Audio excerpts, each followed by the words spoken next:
She had spent 6 months saving his horse, rebuilding his ranch, and fighting off a man who tried to steal everything he owned. And now William Carter was standing in the doorway of his own kitchen, hat in hand, jaw tight, voice barely above a whisper, saying the words she had never once let herself expect. "I don't want a bookkeeper anymore, Anna. I want a wife. Specifically you. Only you." She looked at the ledger open on the table between them. She looked at him. 6 months ago, he had barely looked at her when he said she was hired. If this story moves something in you, subscribe to our channel, stay with us until the very last word, and drop a comment telling us what city you're watching from. We want to see exactly how far this story travels. The advertisement had been simple. William Carter had written it himself, which explained why it was only 9 words long. Wanted. Someone who can manage ranch accounts, Cedar Ridge. He had not written woman welcome or woman need not apply. He had not specified anything because he had not expected much. When he nailed the notice to the board outside Callaway's general store on a Tuesday morning in early April of 1886, he assumed he would hear from one of the young men passing through Cedar Ridge, looking for temporary work before moving on to something better. Someone who could add figures, organize papers, and stay out of his way. He had not expected Anna Whitfield. She arrived on a Thursday, 2 days after the notice went up, carrying a single leather suitcase and a satchel that appeared heavier than the suitcase. She had walked the last 3 miles from the stage depot because nobody had offered to drive her. And when she knocked on the door of the main house at Broken Oak Ranch, her boots were dusted with Montana Road, and her expression held not one trace of apology for it. William opened the door. He looked at her, the way a man looks at something that does not belong in the frame he is standing in. "I came about the position," she said. He almost said the words that were forming in his chest. This isn't the kind of work for a woman, but something stopped him. Maybe it was the directness of her gaze. Maybe it was the satchel, which she held with both hands like it contained something important to her. Maybe it was simply that he was too tired to fight about anything that morning. "Come in," he said instead. She sat down at the kitchen table without waiting to be invited to sit, which irritated him slightly and somehow also impressed him. She opened the satchel and produced a small leather notebook, a pencil, and what appeared to be 3 references written in a careful hand on folded paper. "My name is Anna Whitfield," she said. "I'm from Springfield, Missouri. My father was Dr. Emmett Whitfield. He ran the largest veterinary practice in Greene County for 22 years. I kept his books starting when I was 14. I can show you his records if you need proof. I can also show you the accounts I maintained for the Hargrove Dry Goods Company for the 4 years after I left Missouri." William sat down across from her slowly. "Why did you leave Missouri?" There was a pause. Not the kind of pause that hid something shameful. The kind that held something private. "I had a life there that ended," she said. "I needed a new one." He did not press her. He understood more about lives ending than he wanted to. "The work isn't glamorous," he said. "The books are a mess. I haven't organized anything in 3 years, and I've lost track of what I owe and what's owed to me and whether I'm actually making money or just delaying going broke." She nodded once. "That's a common situation for ranches this size. You've managed ranch accounts before?" "No. But the principles are the same. Income, expenses, obligations, assets. Numbers tell the truth whether they're attached to bolts of fabric or horses." William almost smiled. He did not quite make it. "Board and a room," he said. "I'll pay you $40 a month. You'll eat with the household. You won't be asked to do anything that isn't accounting work." "Agreed," she said. "And I'd like access to all the records you have, even the ones you've decided aren't important. Sometimes the things people decide aren't important are the ones causing the problem." He stared at her for a moment. "Fine," he said. And that was how Anna Whitfield came to Broken Oak Ranch. She did not sleep well her first night. Not because the room was uncomfortable, it was small and plain, But the mattress was decent, and someone had placed a folded quilt at the foot of the bed that smelled faintly of cedar. She did not sleep because she lay in the dark listening to the sounds of a ranch settling into itself for the night, and she felt the distance between where she was and where she had been like a physical thing pressing on her sternum. Springfield felt like a different world. A different woman had lived there. A woman who had believed in permanence, in futures that stretched forward without interruption, in the particular safety of knowing who she was and where she stood. That woman's husband had been dead for 14 months. Thomas Whitfield had been a good man, not a dramatic man, not a man of large gestures or grand declarations, but steady and honest in the way that Anna had come to understand was rarer than people said. He had died of a fever in February of 1885, and the life they had built together had unraveled with a speed that still sometimes caught her off guard in quiet moments. His family had not been unkind. They had simply made it clear politely. Gradually, with the gentleness of people who believed they were being generous, that there was no particular role for Anna in the family's future. They had their own daughters, their own plans. Thomas had been theirs before he was hers. And grief, it turned out, had a way of reminding everyone of original loyalties. Her own family had offered to take her back. Her father had written twice. But going home to Springfield meant going backward, meant accepting that the life she had tried to build was simply erased. And Anna had a stubbornness in her that she had inherited from Emmett Whitfield himself, a man who had once spent 3 weeks treating a horse that 2 other vets had declared beyond saving and had been right about it. She was not going backward, so she had gone west instead, which was what people did when the life behind them had no more room.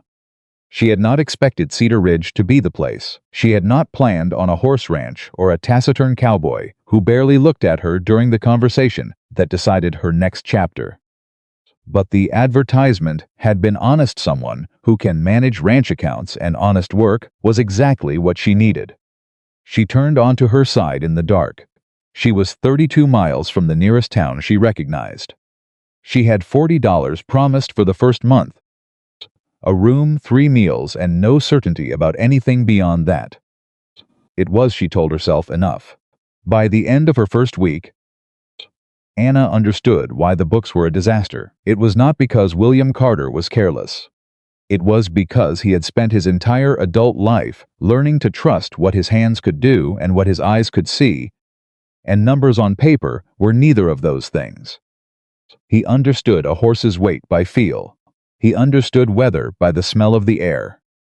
He understood whether a fence was sound by leaning against it. What he did not understand was that the sum of 3 years of small losses could add up to something that would eventually make the land itself impossible to hold. She found receipts stuffed into a tin box under the desk in his office. She found a ledger that had been used faithfully for 8 months in 1883 and then abandoned. She found a stack of invoices from the Cedar Ridge feed supplier that had never been cross-referenced against anything. And when she did cross-reference them, she discovered that William had been overcharged on oat deliveries for the better part of 2 years' small amounts, $2 or $3 at a time. The kind of discrepancy that is easy to miss if you're not looking and devastating if you're already struggling. She laid it all out on the kitchen table after supper on Friday evening. William stood across the table looking at it. He had the expression of a man being shown an injury he had been trying not to notice. "Harmon at the feed store," she said quietly. "He's been rounding up. Consistently. It's not an accident." William's jaw tightened. "How much? Over 2 years?"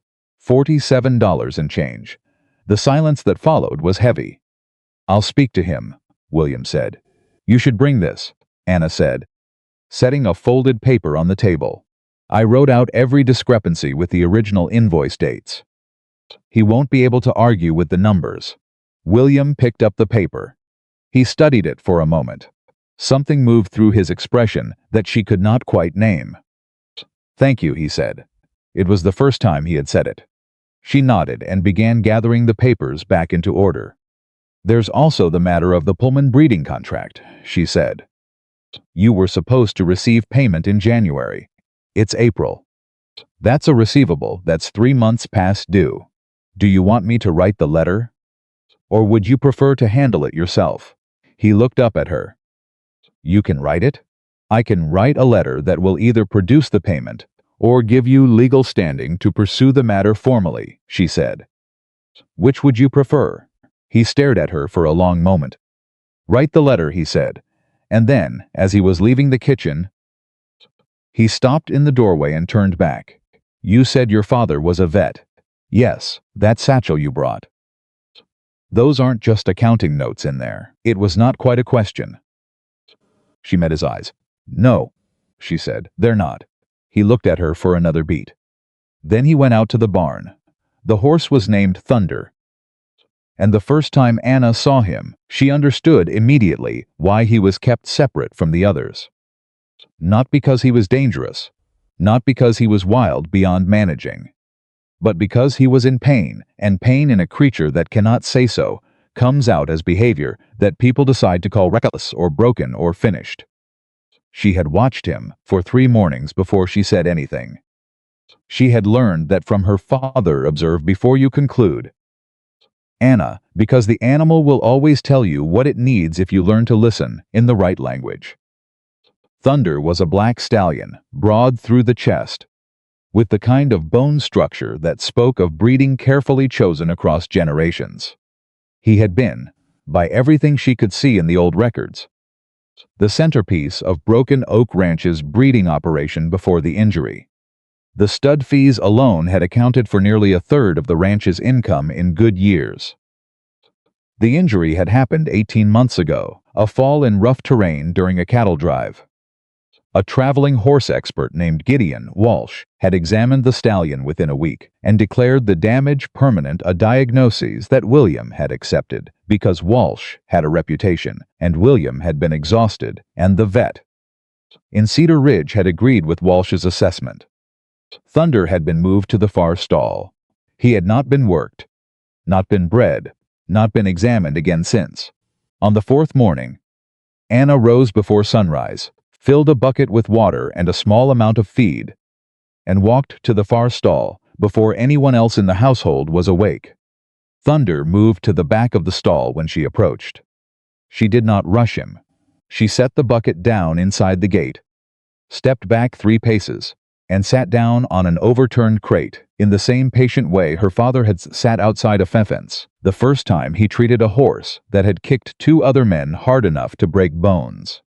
She waited. She gave him 20 minutes, then 30. Then slowly, Thunder came forward to the bucket. She watched how he moved. She watched with the kind of attention her father had spent years teaching her, not looking for what she expected to see, but watching for what was actually there. The left hind leg. The way he redistributed his weight. The small adjustment he made when he stopped that spoke of a compensation pattern built up over months of favoring the injury. She watched him eat. She watched him shift his weight back after eating. And when he did, she saw something that Gideon Walsh had apparently not bothered to look for. She sat with what she saw for a long time. Then she went back inside to start on the morning accounts. She did not say anything to William about Thunder for another 2 days. She thought about how to say it. She thought about the fact that she had been at Broken Oak Ranch for 11 days, that she had been hired to manage accounts, that William Carter was a man who wore his pride the way most men wear a coat practically, without thinking much about it, but always present. She thought about the fact that saying "I think the expert who examined your horse was wrong" to a man who was already struggling to hold his ranch together was not simply a statement about a horse.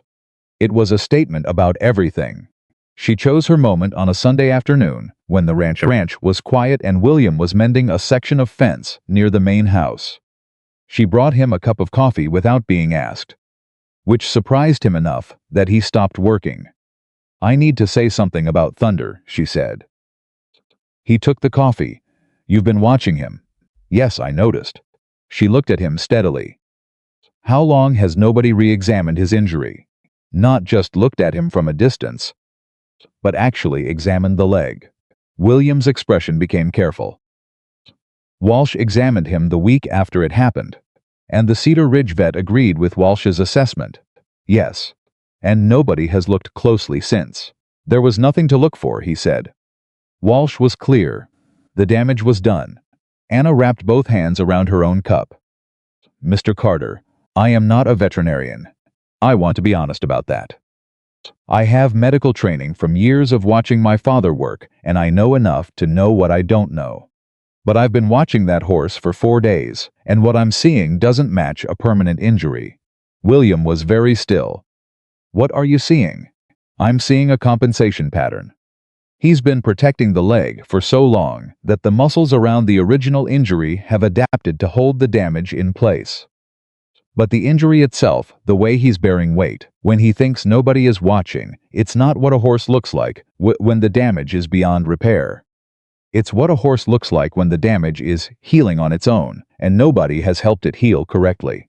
The fence post William had been working on stood between them. He gripped it with one hand.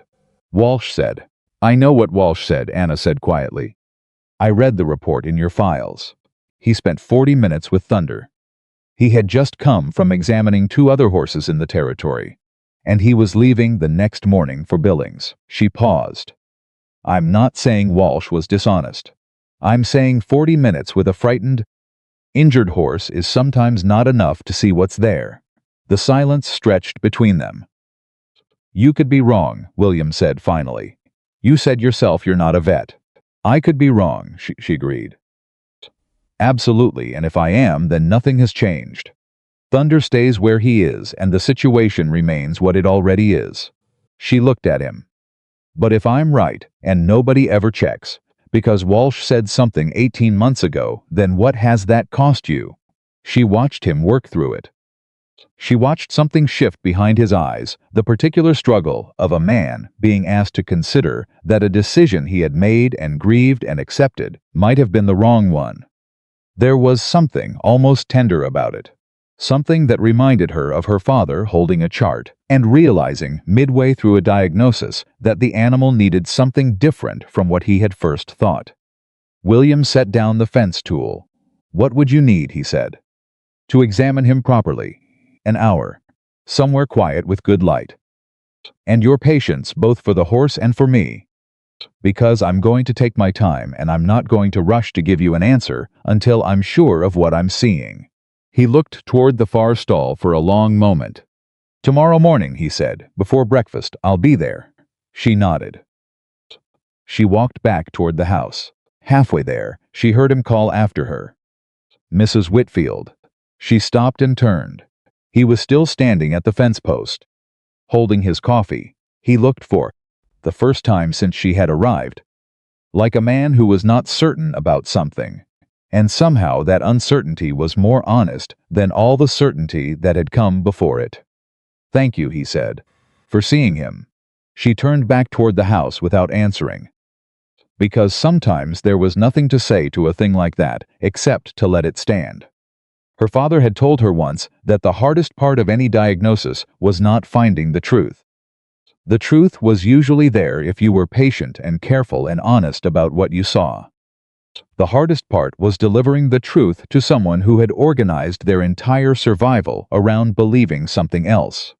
She thought about that the next morning as she and William stood together in the early quiet of the barn, the light coming in thin and cold from the high window. And she began the careful work of showing him what she had found. Thunder was nervous at first. He always was with 2 people. But Anna had spent 4 mornings with him already. And he had learned enough about her by now to allow her close, which was itself something William noticed it without saying anything. But she saw his expression shift when the stallion let her touch his shoulder without pulling back. She worked slowly, methodically. The way Emmett Whitfield had taught her always let the animal set the pace. Anna, because if you rush the examination, you miss the half of it that matters. She spoke quietly while she worked, not to William, but to the horse, explaining what she was doing. warning him before she touched, watching the response to each pressure point with the focused patience that the work required. William watched from outside the stall. He did not interrupt. He did not offer opinions. She respected that more than she expected to. After 40 minutes, she came back out of the stall and leaned against the gate and looked at William Carter directly. The original injury was to the suspensory ligament, she said. That's consistent with Walsh's report. But Walsh concluded the damage was permanent. I don't think it was. I think the ligament was severely strained. Possibly partially torn, but not destroyed. What happened afterward is that the surrounding soft tissue, the muscles and tendons, compensating for the pain they've around the original site in a way that's been preventing normal healing. William's voice was very controlled. Walsh said the ligament was gone. Walsh said the function was gone, Anna said carefully. Those aren't always the same thing. If the ligament itself had fully ruptured, Thunder would not be bearing any weight on that leg under any circumstances. He does bear weight on it, intermittently when he forgets to favor it. I watched him for 4 mornings before I said anything because I needed to be sure I wasn't seeing what I wanted to see instead of what was there. And you're sure? She held his gaze. I'm sure enough to try. I'm not sure enough to promise you anything. There's a difference. He looked at Thunder. The stallion stood at the far end of the stall, watching them with the wary intelligence of an animal that has learned people bring either harm or relief and is waiting to find out which this is. What does treatment look like? William asked. Controlled movement. Daily. Increasing very gradually over weeks.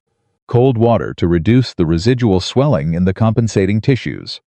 Specific hand manipulation to release the tension in the surrounding muscles. I can show you how. It's not complicated, it's just time-consuming and patience. She paused. A lot of patience. And if it doesn't work, then you've lost nothing you hadn't already lost, she said simply. He's already in the far stall. He's already not producing. The only thing at risk is my time, and that's mine to give if I choose to. William was quiet for a long time. He was looking at Thunder, but she had the sense he was looking at something further away, something in the range of 18 months. At the moment, he had accepted Walsh's verdict and begun arranging his entire understanding of the ranch's future around it. Why, he said finally. She blinked. Why what? Why does it matter to you? You were hired to manage books. You've already found the overcharging at Harmon's. You've already reorganized 3 years of chaos into something a person can actually read. That's the job. Why are you in my barn at 6 in the morning trying to fix something you were never asked to fix? The question landed more honestly than he probably intended. She looked at him for a moment. Then she looked at Thunder. Because I recognized the look of something that gave up before it should have, she said. She was not talking only about the horse. She suspected he understood that. She began the treatment the following morning. William came with her the first day, without being asked. He stood to one side and watched her work the careful handling of the leg, the slow manipulation of the tissue above and below the original injury site, the way she talked to the horse the entire time in a low, steady voice that seemed to matter more than the specific words. After an hour, she led Thunder in a slow circle inside the barn. Just walking, just allowing the leg to carry weight in a controlled way rather than the irregular favoring pattern he had developed on his own. Thunder walked awkwardly at first, then more evenly. It was not dramatic. It was not the kind of thing a person watching from outside would have called remarkable. But William Carter, who had known this since the day he purchased him for more money than he had spent on anything since buying the land, stood in the doorway of the barn and watched his stallion walk in a circle. And something crossed his face that he was clearly trying not to show.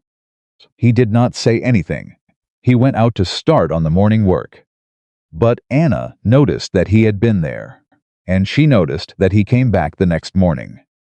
And the morning after that, she did not mention it. She simply kept working. The letter to the Pullman family about the overdue breeding fee produced a response within 10 days. 2 weeks after that, a bank draft arrived for the full amount, plus a letter of apology, blaming administrative oversight that was polite enough to preserve everyone's dignity. William handed her the bank draft across the kitchen table one evening, with an expression she could not quite categorize. "You wrote a polite letter," he said. "I wrote a firm one," she corrected. "There's a difference. They paid. In 2 weeks. Yes." He set the draft down on the table. "I've been trying to collect that payment for 4 months." She looked at him evenly. "You were trying to collect it as a neighbor. I collected it as someone managing accounts." It changes the tone. He was quiet for a moment. Then he said, "Is there anything else in those books that I've been handling wrong?" It was not the easiest question she had ever been asked. It was, however, one of the most honest. She reached for the ledger she had been working on all week. "Sit down," she said. "This might take a while." He sat down. He did not argue. He did not defend. He listened while she walked him through 3 years of financial decisions, not with cruelty, not with the satisfaction of being right, but with the straightforward honesty of someone who respected him enough to give him the truth unvarnished. The overcharging at Harmon's, the Pullman debt, a pattern of selling horses at below market value because he had not known what comparable sales were going for in the territory. A grazing lease payment he had been making in full when he was entitled to a reduced rate due to a clause in the original agreement that he had never noticed. It took an hour and a half. When she finished, the table between them was covered in paper. William sat with his hands flat on the table, looking at all of it. "You've been here 3 weeks, he said. "Yes. In 3 weeks you found more than I've managed to see in 3 years. "You were managing the ranch," she said. "You can't see the books clearly when you're also managing the horses and the land and the employees and the weather. That's why you needed someone separate." She paused. "That's what I'm here for." He looked up at her. "Is that all you're here for?" he said. The question sat in the air between them for a moment longer than either of them had planned for. Anna gathered the papers into a careful stack. "I'm here for the job," she said. "And the job has expanded somewhat, that's all." William nodded slowly. "He began to stand, Mr. Carter," she said. He stopped. "For what it's worth," she said carefully, "the decisions you made weren't foolish ones. They were the decisions of a man who was doing 10 jobs at once and didn't have the support he needed. The situation is recoverable. I wouldn't still be working on it if I didn't believe that." He stood there for a moment, his hand on the back of the chair. "Thank you," he said, "for saying that." He went out. She sat at the table alone for a few minutes in the quiet of the kitchen, listening to the sounds of the ranch outside, the horses moving, the creak of the barn, the distant sound of the wind coming in off the hills. It occurred to her, sitting there among his sorted papers and corrected figures and the careful record of everything he had tried to hold together alone for years, that she had not sat somewhere and felt genuinely useful in a very long time. She was not certain what to do with that, but she held it carefully, the way you hold a thing that matters, and she went back to work. The morning after, William sat at the kitchen table and listened to Anna walk him through 3 years of financial wreckage. He was up before sunrise. Anna heard him moving around the house before she was fully awake, the heavy, deliberate footsteps of a man who had slept badly and risen anyway, because that was what he did, had always done, would likely continue doing long after any particular reason for doing it had changed. She lay in the dark for a moment, listening to him go out the back door, and thought about how a person's habits were the most honest thing about them. More honest than what they said. More honest sometimes than what they believed about themselves. She dressed and went to the kitchen and started the coffee. When William came back in from the barn, 20 minutes later, he stopped in the kitchen doorway and looked at the pot on the stove with an expression she had learned to recognize, surprise, carefully arranged to look like it wasn't. "You didn't have to do that," he said. "I know," she said. "I was making it for myself anyway." He sat down. She poured 2 cups without asking. They sat at opposite ends of the table in the early quiet. and it was the first time she had noticed that the silence between them had changed. 3 weeks ago, the silence had silenced the silence of two strangers, being careful. Now it was something else, not comfortable exactly, but not tense. The silence of two people who had decided, without discussing it, that they did not need to fill every moment with words. "I want to talk to Harmon today," William said eventually. "All right, I want to bring the records you made. I'll have them ready before you leave." He looked at his coffee cup. "I'm not good at this kind of thing. Confrontation. With paperwork." She considered that for a moment. "You don't need to be good at it. You just need to show him the numbers and let the numbers do the talking. That's why I wrote them down clearly." He glanced up at her. "You planned for that." "I planned for most things." Something that might have been the beginning of a smile crossed his face. It did not quite arrive, but it got closer than anything had before. "I'll go after the morning feed," he said. He stood, picked up his cup, drank the last of his coffee standing. Then he set the cup down and said, "Thunder moved better this morning." She looked up. "I checked on him before I came in," he said. "He was standing square. Both hind legs, even weight." She held his gaze for just a moment. "That's a good sign," she said carefully, because she had learned that hope given too freely was a cruelty dressed as kindness. "It's early still, but it's a good sign." He nodded and went back outside. She sat with her coffee for a long moment after the door closed. She had not let herself feel too much about Thunder's progress. She had been deliberate about that. Her father had taught her, along with everything else, that the fastest way to make bad decisions was to let what you wanted to be true interfere with what you were actually seeing.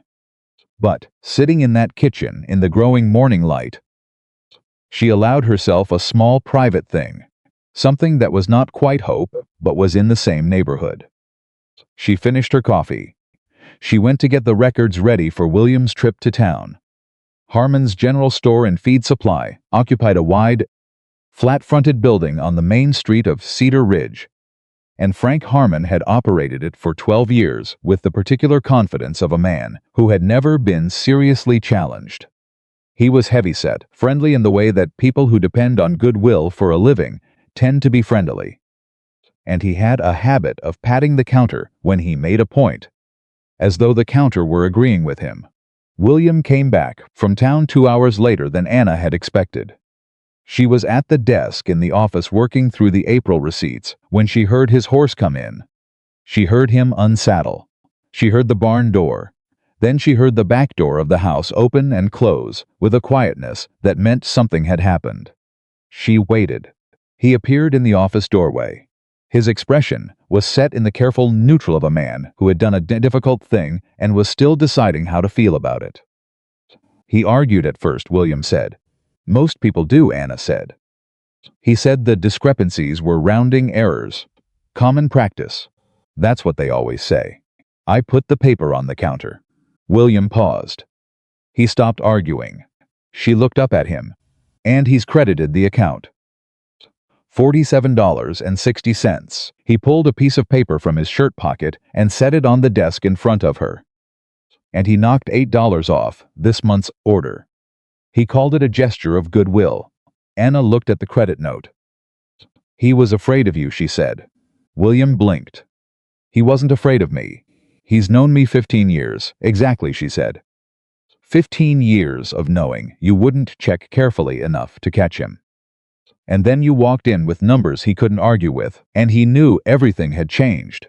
She set the paper down. "He'll be more careful from now on. That's one way to look at it. Is there another way?" William thought about that. He might be angrier than he showed. "That's possible," she agreed. "But angry and careful is better than friendly and dishonest."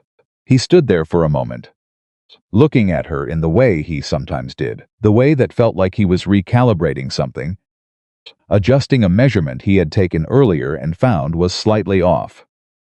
"You've done this before," he said. "Not the accounting specifically, but this. Seeing something wrong and figuring out how to fix it without making things worse." She was quiet for a moment. "My father's practice had 3 employees when I started keeping his books. she said. It had 7 when I left. Not because he suddenly got better at medicine, he was already the best vet in the county, but because nobody had been watching the business side of it carefully. Money was going out the wrong doors and not coming in through the right ones. She organized the receipts in her hands. It's always the same problem. The people who are best at what they do tend to be the worst at managing the business of what they do. It doesn't mean they're failing. It means they need someone watching the other side. William was quiet. "Is that what you think you are?" he said eventually. "Someone watching the other side?" She met his eyes directly. "For now," she said. "Yes." He nodded slowly and left. She sat for a moment after he was gone, aware of something that had shifted in the quality of that conversation, something slightly different from the conversations before it. She could not name it precisely and did not try to. She went back to the receipts. The ranch hand's name was Pete Callahan, and he had worked at Broken Oak Ranch for 4 years, which meant he had watched the place decline from a position of complicated loyalty.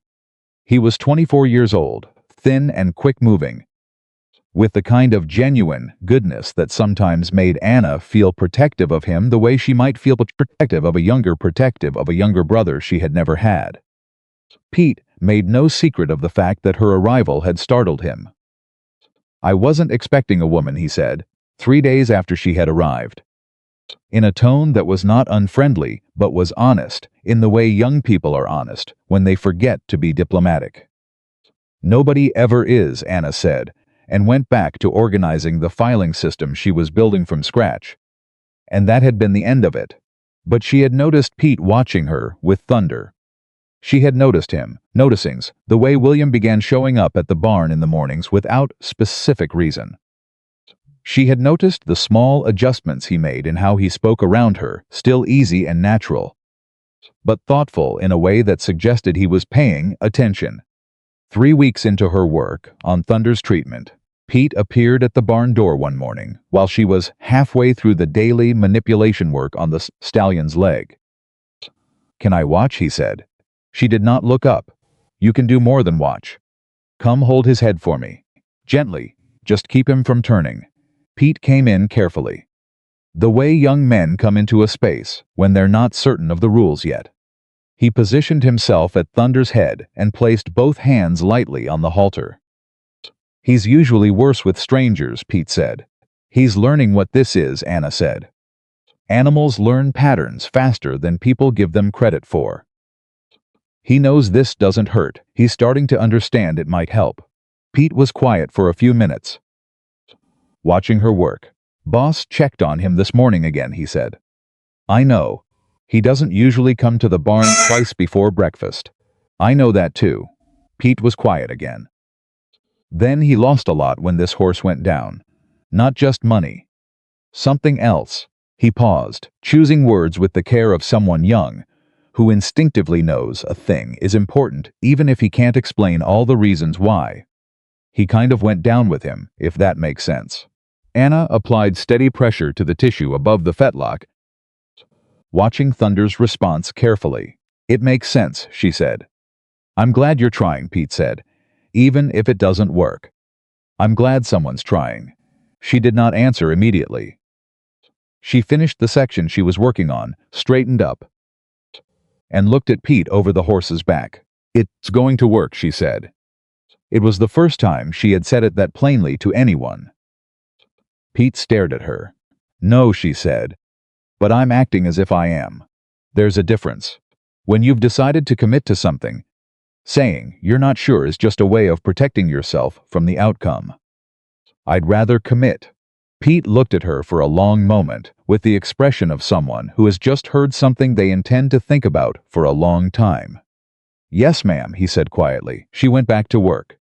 The Calloway family ran the neighboring ranch 2 miles east, and they were the kind of neighbors who expressed concern for others the way some people use a knife, with precision and intent.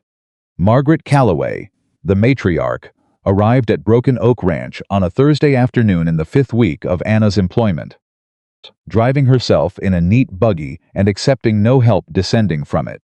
She was 60 years old, sharp-eyed, and had the air of someone who considered every room she entered to be hers by right of personality. She found Anna in the kitchen going over the monthly ledger summary. "You must be the bookkeeper," Margaret said, with the particular emphasis that made bookkeeper sound like something adjacent to the phrase "I have questions." "Anna Whitfield," Anna said, and stood, because she had been raised to stand when someone entered a room. "Can I offer you coffee, Mrs. Calloway?"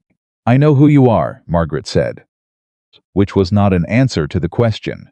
She sat down across from Anna with the confidence of someone who had long ago decided that manners were useful primarily as a tool of control. "I knew William's mother. We've been neighbors on this land for 30 years. I feel I have some standing to speak plainly." "Please do," Anna said, and sat back down. Margaret studied her for a moment. Whatever she found in Anna's face, the steadiness of it, the refusal to look away seemed to require a small recalibration.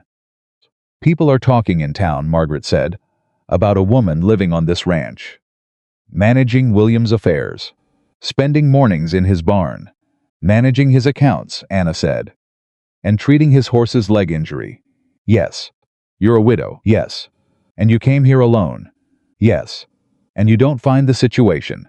Margaret paused, searching for the precise word with the satisfaction of someone who enjoys the search. "Irregular?" Anna looked at her steadily. "Mrs. Calloway, I find the situation exactly what it is. I was hired for a job. I'm doing it. The ranch's accounts are in better order than they have been in 3 years. A horse that was written off as finished is walking evenly for the first time in 18 months. I sleep in the back bedroom, and I eat at the kitchen table, and I work 12 hours a day, and I cannot find any element of that which requires me to apologize." Margaret Calloway was silent. It was, Anna suspected, not a frequent occurrence. "You are direct," Margaret said finally. "I find saves time," Anna said. Something crossed the older woman's face. It was not quite approval. It was not disapproval either.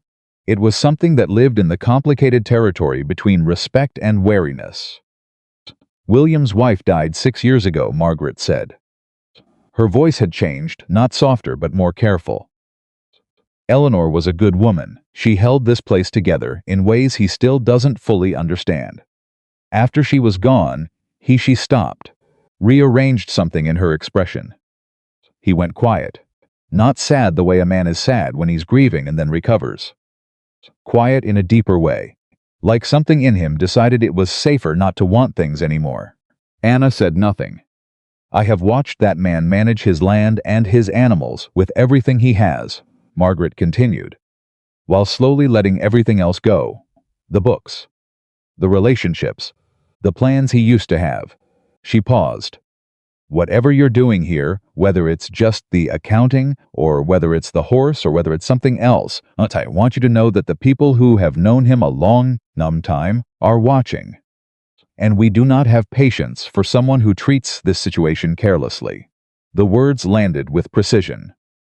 Anna held the older woman's gaze without flinching. "Neither do I," she said. Margaret Calloway looked at her for a long moment. Then she accepted the coffee she had not answered about 20 minutes earlier, and they talked for another half hour about nothing more dangerous than the spring weather and the price of grain. And when she left, she nodded once to Anna, with an expression that was as close to respect as she was probably accustomed to, offering someone she had known for 45 minutes. Anna sat back down at the ledger after the buggy had gone. She thought about what Margaret had said. Something in him decided it was safer not to want things anymore. She knew that decision. She had made a version of it herself after Thomas died. The quit agreement between a person and their own heart that wanting things was a form of vulnerability that was no longer worth the cost. She understood why a person made that choice. She also knew what it cost. She turned back to the ledger. She made herself focus on the numbers. The first time Thunder took a full trot, slow, cautious, controlled, but an actual trot on all 4 legs, was on a Wednesday morning in the 6th week of treatment, and Anna was leading him through it alone, because William and Pete had gone to repair a section of the north fence. She felt the change before she saw it. A shift in the quality of his movement beneath her hand on the lead rope. A new confidence in the way he carried his weight. She slowed him, brought him to a walk, checked the leg with her hands while he stood. Then she let him go again. He trotted, clean and even. She stood very still in the middle of the barn and watched him. And there was a moment, a long, suspended moment, that she knew she would remember with unusual clarity for a very long time, where she felt something unlock in her chest that had been closed for quite a while. She did not cry. She was not a woman who cried easily. And even alone in the barn, she would not have wanted to. But she stood there for a full minute and let herself feel it. Let herself feel what it meant to have seen something true when everyone else had decided to look away. She heard the barn door. She turned. William was standing in the doorway. He had come back from the fence work early. She could see from the set of his face that something had brought him back ahead of schedule. But he had stopped, because Thunder was still moving. Still trotting in the easy circle she had set him on, the left hind leg carrying weight the way it was supposed to. The way it had not carried weight in 18 months. William did not say anything. He stood in the doorway and watched. Anna watched him watch the horse, and she understood without him saying it, without him needing to say it, that this was not just a horse trotting in a circle for the first time in 18 months. This was something William Carter had written off. Something he had grieved and accepted the loss of, and organized his entire expectation of the future around the absence of. And here it was, moving in front of him, solid and real and alive, in a way he had stopped believing it could be. His face did something she had not seen it do before. It broke, just for a moment, just around the eyes. A small, involuntary undoing of the control he kept there. He turned away before it could go further, but she had seen it. She looked back at Thunder and let William have the moment without her watching. "How long?" he said. His voice was even. "Almost. He's been building toward it," she said. "Today was the first clean trot, but the weight-bearing has been improving for 2 weeks. I didn't want to say anything until I was sure you'd be seeing the same thing I was." He was quiet for a long moment. Walsh said it was finished. Walsh was wrong, she said simply. Not with triumph. Not with "I told you so." Just the plain fact of it. "Walsh has been in this territory for 15 years, William said. He's examined more horses than any other man I know, and he was wrong about this one," Anna said. "It happens. It's not a failure, it's a misread on a complicated injury with a horse that was frightened and in pain, and not giving Walsh the information he needed to see clearly. It happens." She paused. "What matters is that we caught it before it became what Walsh said it was." William turned back around. Thunder had slowed to a walk, the way Anna had taught him to do when the lead rope had a certain slack in it. "He's going to be sound," William said. It was not quite a question and not quite a statement. It was a man testing a sentence to see if he could stand on it. "I believe he will," Anna said. "I believe it enough that I'm saying it out loud. And I don't do that until I mean it." William looked at her. He had been looking at her throughout the 6 weeks she had been at Broken Oak Ranch, in the specific way a person looks at someone. They are still in the process of understanding, measuring, reassessing, finding that the measurement keeps coming back different from what they expected. She had grown accustomed to it. She had even grown to find it, in its way, a form of respect. He was not a man who accepted something simply because it was in front of him.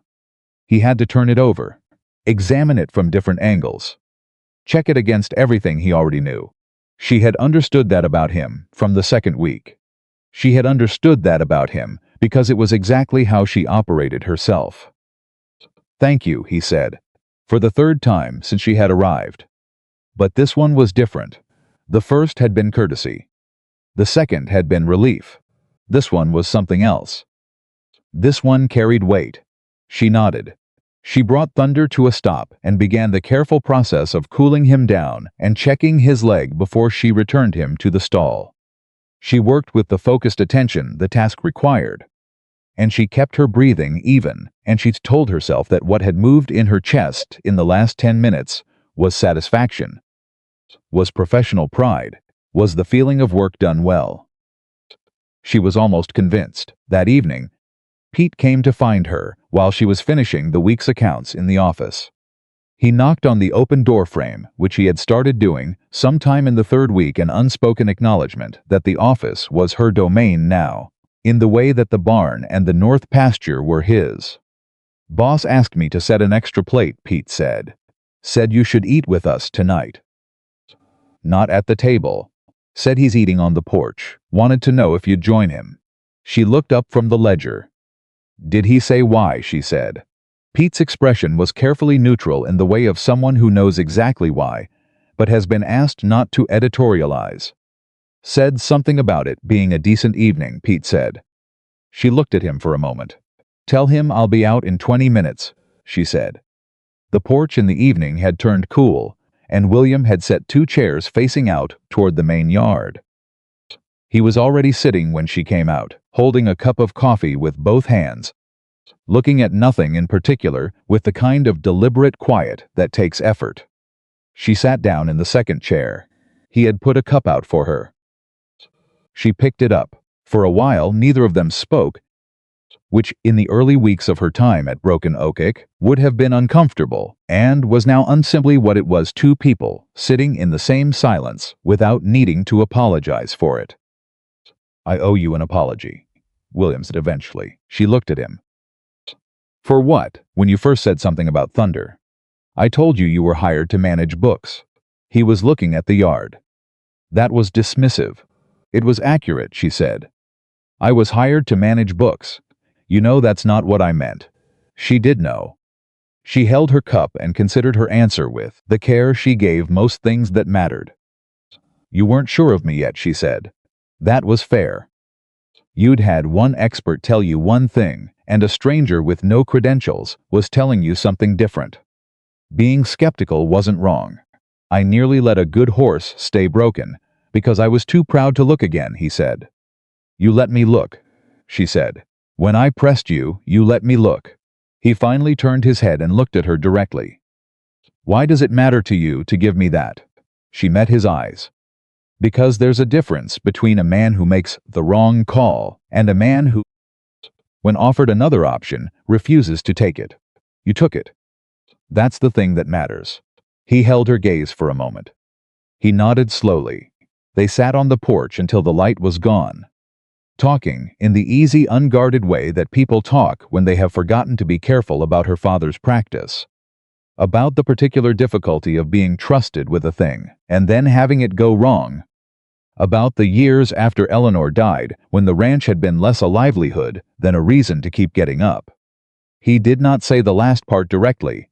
He said it sideways, in the way that people talk about grief when they're not ready to call it by its name. She understood the language. She had been speaking it herself for 14 months. When she finally rose to go inside, he stood also, not with the automaticity of courtesy, but with the deliberateness of someone who had decided something. "Good night, Mrs. Whitfield," he said. "Good night, Mr. Carter," she said. She went inside. She stood in the narrow hallway for a moment in the dark. Something was happening at Broken Oak Ranch that had nothing to do with accounting and was not entirely about a horse. And Anna Whitfield, who prided herself on seeing clearly, chose to look at it directly rather than pretend it was something else. She was not frightened of it, but she was careful. She went to bed. She slept, for the first time in longer than she could clearly account for, without waking before dawn. The week after Thunder's first clean trot, Broken Oak Ranch felt different, not dramatically, not in any way that an outsider would have named immediately. But Anna felt it in the small things, the way William said good morning when he came into the kitchen, which was less clipped than it had been, carrying a fraction more weight than the word usually held. The way Pete moved around the barn with a looseness in his shoulders that had not been there before. The way the evening meals, which had been functional and quiet in the early weeks, were starting to stretch past their purpose into something that resembled actual conversation. She was careful about letting herself notice too much. She had work to do, and she had always been the kind of person who understood that the most dangerous thing about feeling settled somewhere was the way it softened your attention. But the ranch was recovering. That was real, and she let herself acknowledge it plainly. The accounts were 3 months into a pattern she could defend to any bank or creditor. Thunder was building strength daily. 2 mares had foaled cleanly in the past month, and the foals were healthy. The feed situation with Harmon was resolved. The Pullman payment was banked. 3 additional receivables that Anna had identified in the old ledgers had been pursued with letters she had written, and, in 2 of the 3 cases, collected. The numbers told a story now. And the story, for the first time in years, was a story about a ranch that was going to survive. She was presenting the updated quarterly summary to William at the kitchen table on a Thursday morning when he asked the question she had not been expecting. "What does fair look like?" he said. She looked up from the ledger. "I'm sorry, your pay," he said. $40 a month. That was what I offered when I thought I was hiring someone to sit in the office and add figures. That's not what's happened. He set his coffee down. I want to know what fair looks like. She studied him. He was not looking at the ledger. He was looking at her with the direct, undecorated honesty that she had come to understand was his primary mode of operation when something mattered to him.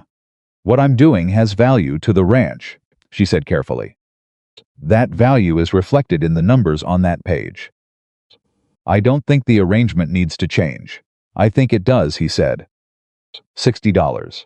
"And I want to add a clause about Thunder. If he goes back to stud work when he goes back, I want to give you a percentage of the first season's fees." She stared at him. "That's excessive," she said. "It's fair," he said. "There's a difference." She thought about Margaret Calloway sitting across from her in this same kitchen and saying, "We do not have patience for someone who treats this situation carelessly." She thought about how the word situation had sat in the air between them like a thing that was aware of being watched. "I'll accept the $60, she said. "The percentage arrangement, I'd like to discuss that when the time comes rather than set terms now. When we know more about what Thunder's recovery looks like long term." William considered this. "All right," he said. "When the time comes." He went back to the summary. But something had settled between them, quietly, and without ceremony. That was more than the revised salary.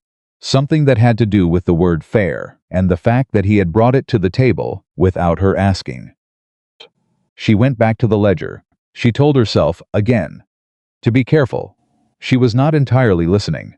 The man arrived on a Friday, and Anna did not like him within the first 30 seconds of meeting him, which was a thing she rarely allowed herself to feel that quickly about anyone. His name was Dale Renner, and he was introduced to her as a land assessor from Billings, come to survey the eastern boundary of Broken Oaks property for a routine territorial registration.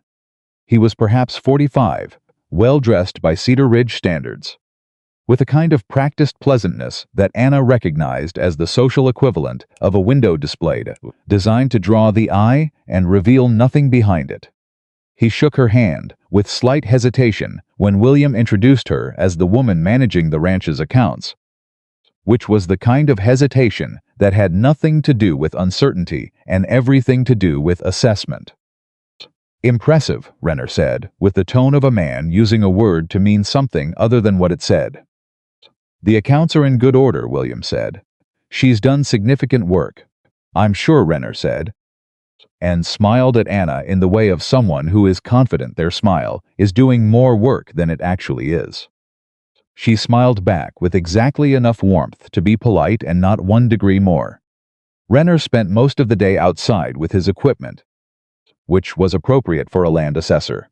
But he came back to the house twice during the day, once to ask William a question about the eastern fence line, once to ask for water, and both times Anna noticed he found reasons to linger in the kitchen where she was working, asking questions that had nothing to do with land assessment.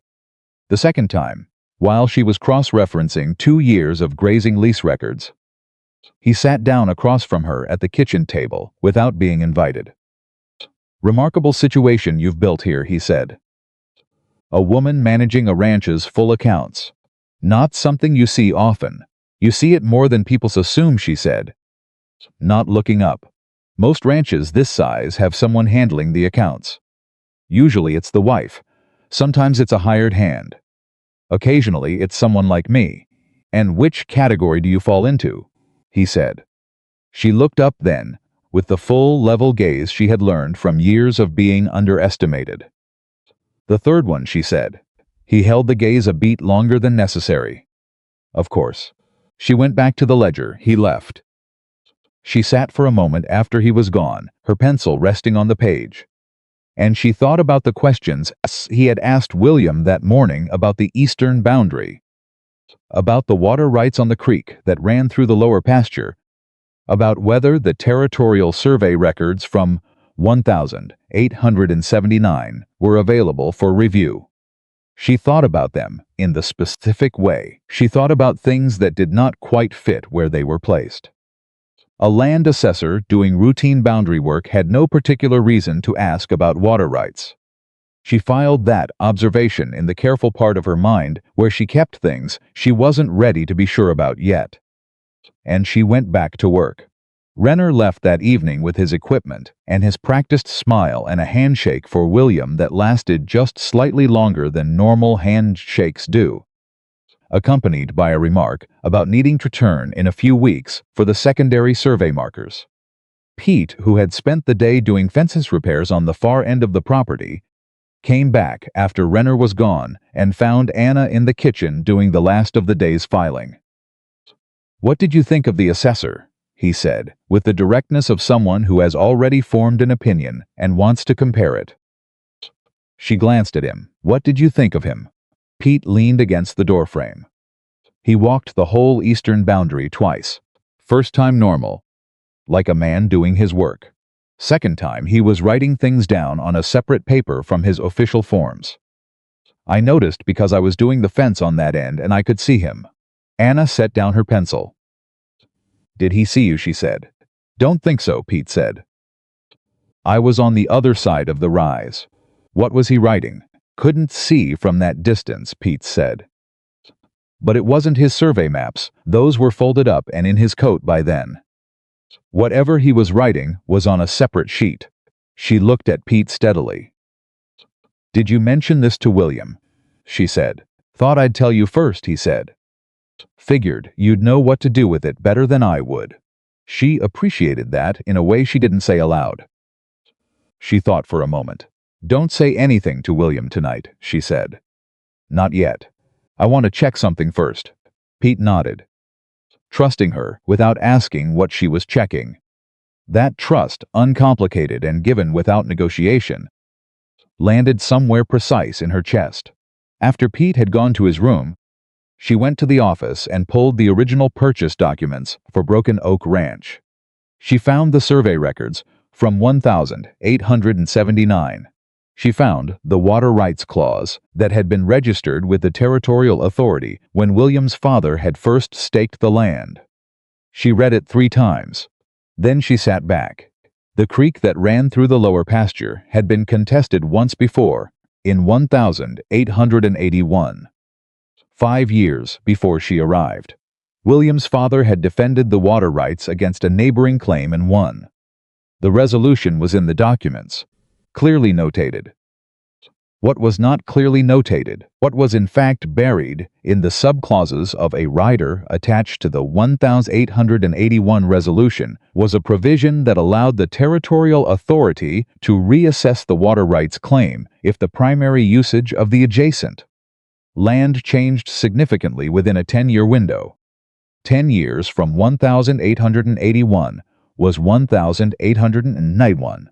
It was currently 1886. 5 years remained, and if someone, a land assessor, for instance, representing a party with an interest in that water source, were to argue that the land use along the eastern boundary had changed significantly since 1881, and file for reassessment before the decade window closed. The matter would be reopened. She did not know yet who had sent Renner. She did not know what they wanted specifically or how far along their planning was. But she knew what she was looking at. She closed the documents carefully and sat in the quiet office for a long moment. This was no longer only about accounts. She did not sleep that night. She spent most of it going through every document related to the eastern boundary, the water rights, and the 1881 dispute. By 3 in the morning she had assembled a clear picture of the ranch's legal standing, the vulnerabilities in the original agreement, and the specific provisions that would need to be reinforced before anyone could successfully file a challenge. By 4 in the morning she had a list of 3 things that needed to happen. By 5 she had drafted the first letter. When William came into the kitchen at dawn, she was at the table with papers spread around her coffee cup and an expression he had learned to read as the one she wore when she had been working on something difficult and was now ready to say it clearly. He stopped in the doorway. "How long have you been up?" he said. "A while," she said. "Sit down. I need to tell you something about Dale Renner." He sat. She told him. She did it efficiently. The way she did everything, not softening the parts that were hard to hear, but not overloading him with alarm either. The water rights clause. The 10-year window. Pete's observation about the second set of notes. Her own reading of the 1,879 documents through to the 1,881 resolution rider. When she finished, William was very still. "He wasn't here for a routine survey," he said. "Almost certainly not," she said. "Or rather, the survey may be real. But the survey isn't the point. The point is, whoever sent him wanted a current look at the land use on the eastern boundary and the water situation. To know whether there was a case to be made." "Is there?" William said. She looked at him steadily. "There might be, depending on how it's argued. The clause in the 1,881 rider is genuinely ambiguous. A clever lawyer could make something of it." He was quiet. "Why?" he said. "Who wants that water?" "I don't know yet," she said. "But I have some ideas about how to find out." She tapped the letter she had drafted. "This needs to go to the county recorder's office in Billings. Today, if possible. It's a formal notice of existing water rights, registration preemptive, so that any subsequent challenge is working against an established record rather than into a vacuum. It won't block a challenge, but it changes the legal standing significantly." He looked at the letter, then at her. "You drafted this at 4 in the morning," he said. 3:30, she said. "Anna." She looked up. He never used her given name. In the 7 weeks she had been at Broken Oak Ranch, it had always been Mrs. Whitfield, and she had been Mrs. Whitfield back at him, and that was how it had been. The sound of her name in his voice landed differently than she expected. "This isn't in your job description," he said. "No," she agreed. "It isn't." Why? She met his eyes. "Because this ranch deserves to survive. And because I've put 3 months of work into making that possible, and I am not going to let someone pick the lock on a 30-year-old legal clause and take it apart." She paused. "Does that answer the question?" He looked at her for a long moment. "Pete should take the letter today," he said. "I'll send him as soon as it's light enough to ride." "I'll have it sealed in 10 minutes, she said. He stood. He started toward the door and then stopped. Because William Carter had a habit of stopping in doorways when there was something left in a room he had not said. "Whoever is behind this," he said. "If it's who I think it might be, this isn't going to end with one letter." She looked up at him. "Tell me who you think it is." He turned back fully. He sat back down, and he told her about Gerard Holt. Gerard Holt was not a name Anna had encountered in any of the ranch's records, which was itself notable. He was a land speculator and businessman out of Billings who had been acquiring water access rights across 3 counties for the past 4 years. Not land necessarily, in some cases not even grazing rights, but water. The creek rights, the spring rights, the seasonal access agreements that most ranchers signed without thinking deeply about, because water had always been there and they had always used it. Holt had approached William twice in the previous year about purchasing the water access rights to the creek on the lower pasture. Both times, William had declined, the first time politely, the second time with less patience. After the second time, William said he was cordial enough about it, said he understood, respected the decision. I thought that was the end of it. And then Dale Renner appeared, Anna said. 6 months later, William said. He had the expression of a man who had been outmaneuvered and was deciding how to feel about it.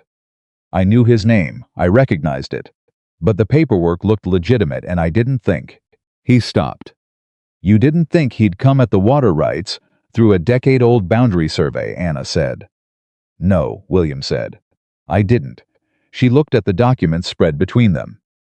He's clever. If Holt's behind this, and I think he is, the approach is specifically designed to be hard to argue against quickly. The clause in the 1881 rider is real. The legal question is legitimate. Even if his intentions aren't, he's counting on a rancher who doesn't have the time or the resources to fight a complicated legal challenge, being willing to settle rather than litigate. He's right that I don't have time, William said. He's wrong that you don't have resources, she said. William looked at her. The letter to the county recorder is the first step, she said. But there are 2 other things that need to happen. One is that I need to write to a lawyer in Billings. I need you to give me the name of one you trust, if you have one. The second is that we need to know exactly what Renner filed, what his official report says, and whether it already included language suggesting the land use has changed. How do we find that out? William said. I know the county recorder's process, she said. Filed surveys become public record within 30 days. I can request a copy once it's registered. But in the meantime, she paused. Did Renner say anything to you about returning? Said he needed to come back in a few weeks for secondary markers, William said. All right, she said. When he comes back, I'd like to be present for any conversation you have with him. Not intrusively, but I want to hear what he says and how he says it. William studied her for a moment. You think you'll catch something I won't.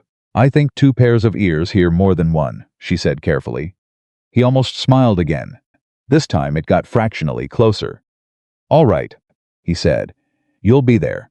Pete rode for Billings as soon as it was light, with the sealed letter and money for the recording fee and instructions to wait for a receipt before riding back.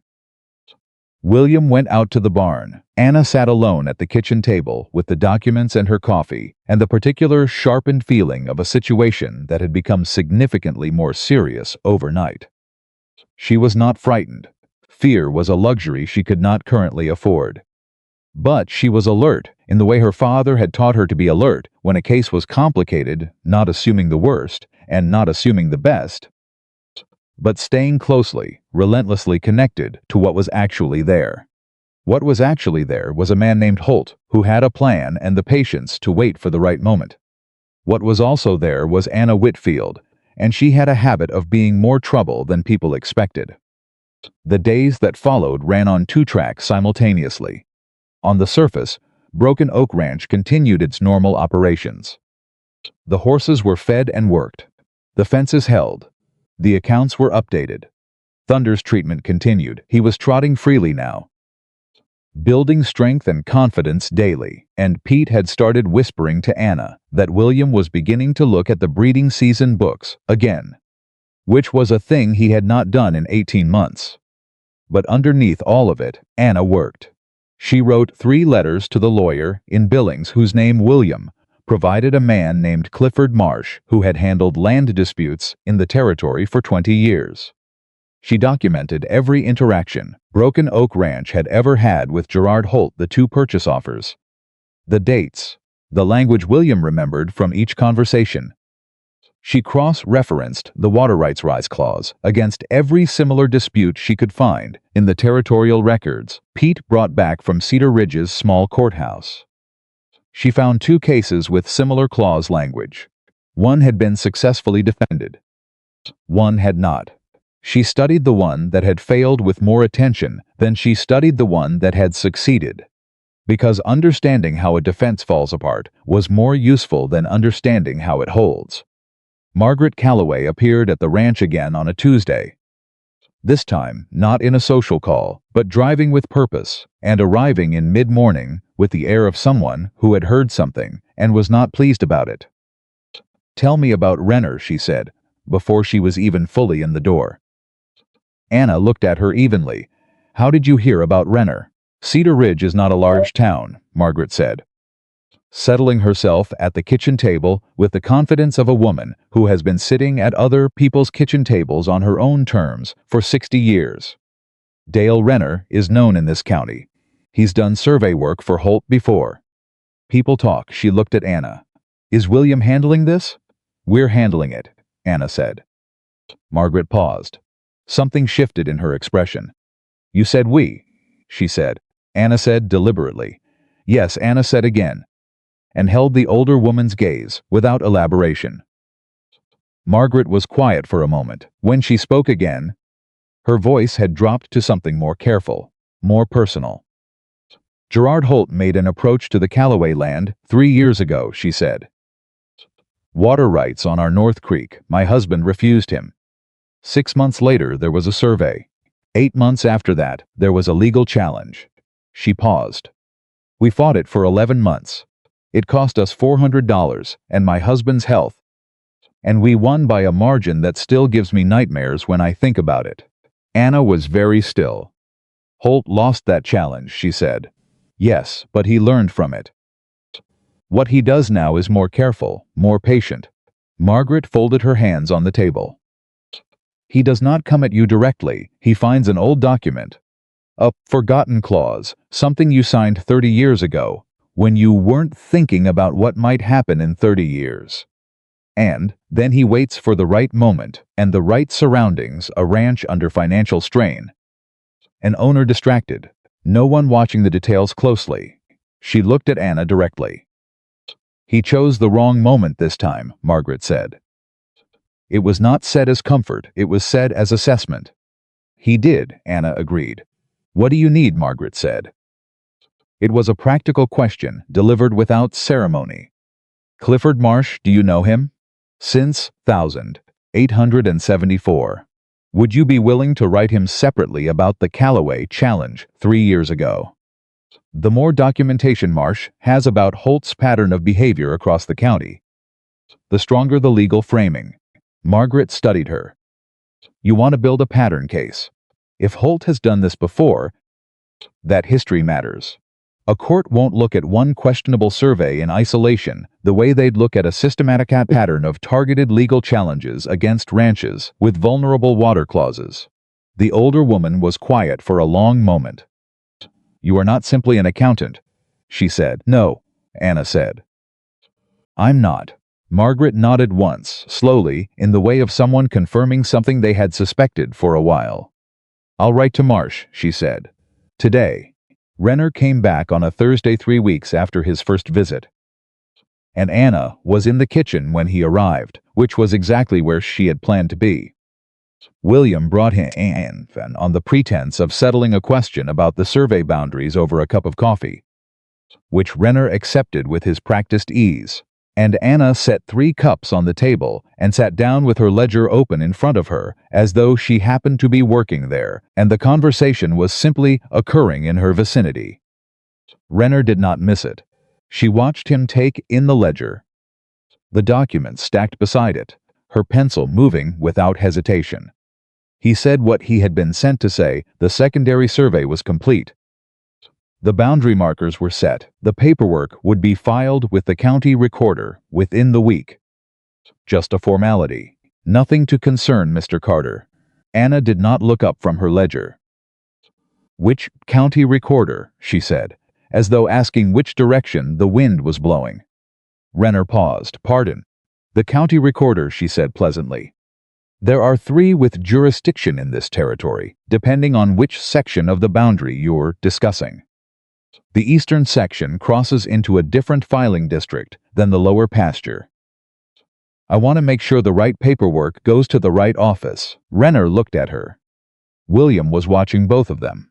The main office in Billings handles the whole survey, Renner said, with the careful certainty of a man who had not expected to need to be careful. Of course, Anna said. She turned a page in her ledger. We'll be watching for it. We have an attorney in Billings reviewing all land and water records related to the property. He'll cross-reference when it's filed. She looked up and gave Renner the same polite, empty smile he had given her 3 weeks ago, just so you know. The silence that followed was brief, but it was significant. Renner recovered himself. Well, she had to give him that. He smiled, thanked William for the coffee, said all the things people say when they are leaving a room they want to leave faster than they are leaving it. When he was gone, William sat across from Anna at the kitchen table. Attorney in Billings, he said. Clifford Marsh is reviewing everything, she said. That part was true. The part about cross-referencing, also true. I wrote him specifically about the recording process. William looked at her with the expression she had started calling his re-measuring, look, the one that meant the previous measurement had come back different again. He wasn't expecting you to know any of that, William said. No, she said, he wasn't. She closed the ledger. The people Holt sends are counting on the ranch owner being alone in this, handling it with nothing but goodwill and handshake agreements and old documents he hasn't read carefully in years. They don't account for someone who reads documents carefully for a living. William was quiet for a moment. Then he said something she did not expect. My wife used to say that the ranch would have gone under inside of 10 years without her, he said. I thought she was being modest. Eleanor always undersold herself. It was a habit. He looked at his hands on the table. 6 years later, it nearly did go under. Not because I was careless. Because I was alone doing the work of 2 people, and one of those people's job I didn't actually know how to do. He did not look up at her while he said it. She understood that the looking at the hands was part of how it could be said. She did not rush into the space it left. Eleanor sounds like she was remarkable, she said.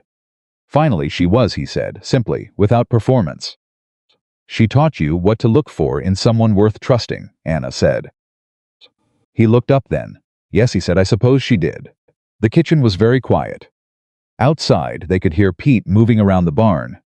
The sound of thunder shifting in his stall with the easy, unbothered movement of a horse that no longer held himself like something that was waiting to hurt. Marsh sent a letter, Anna said, because the moment needed to come back to solid ground. He believes the preemptive recording was the right move. He's preparing a formal defense brief against any potential challenge. He wants to meet with you in Billings in 3 weeks. I'll go, William said. I'd like to come, she said. He looked at her. Yes, he said. Without hesitation, you should be there. She nodded and opened the ledger again.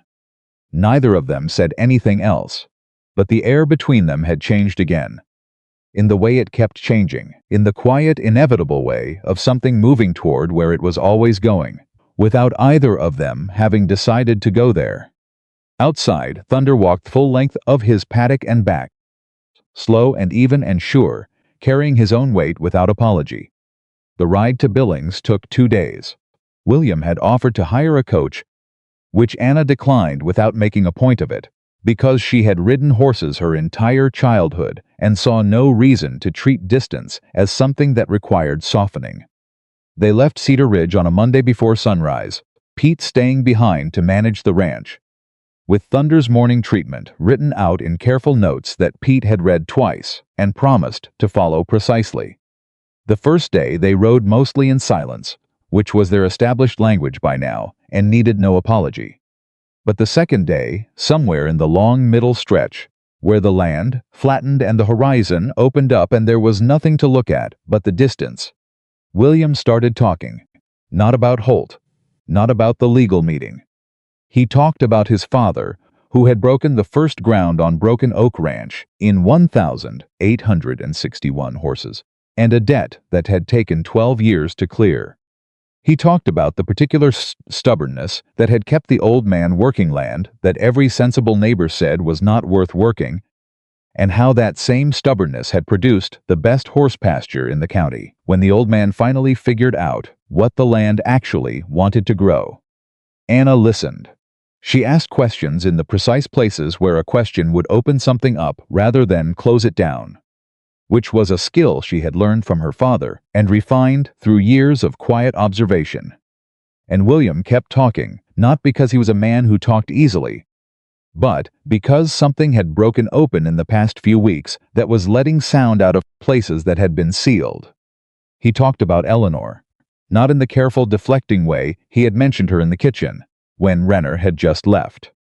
He talked about how she had grown up on a ranch, herself, and had known instinctively how to move through every part of their life together, when to push him and when to let him think, when a problem needed to be solved and when a problem needed to be sat with.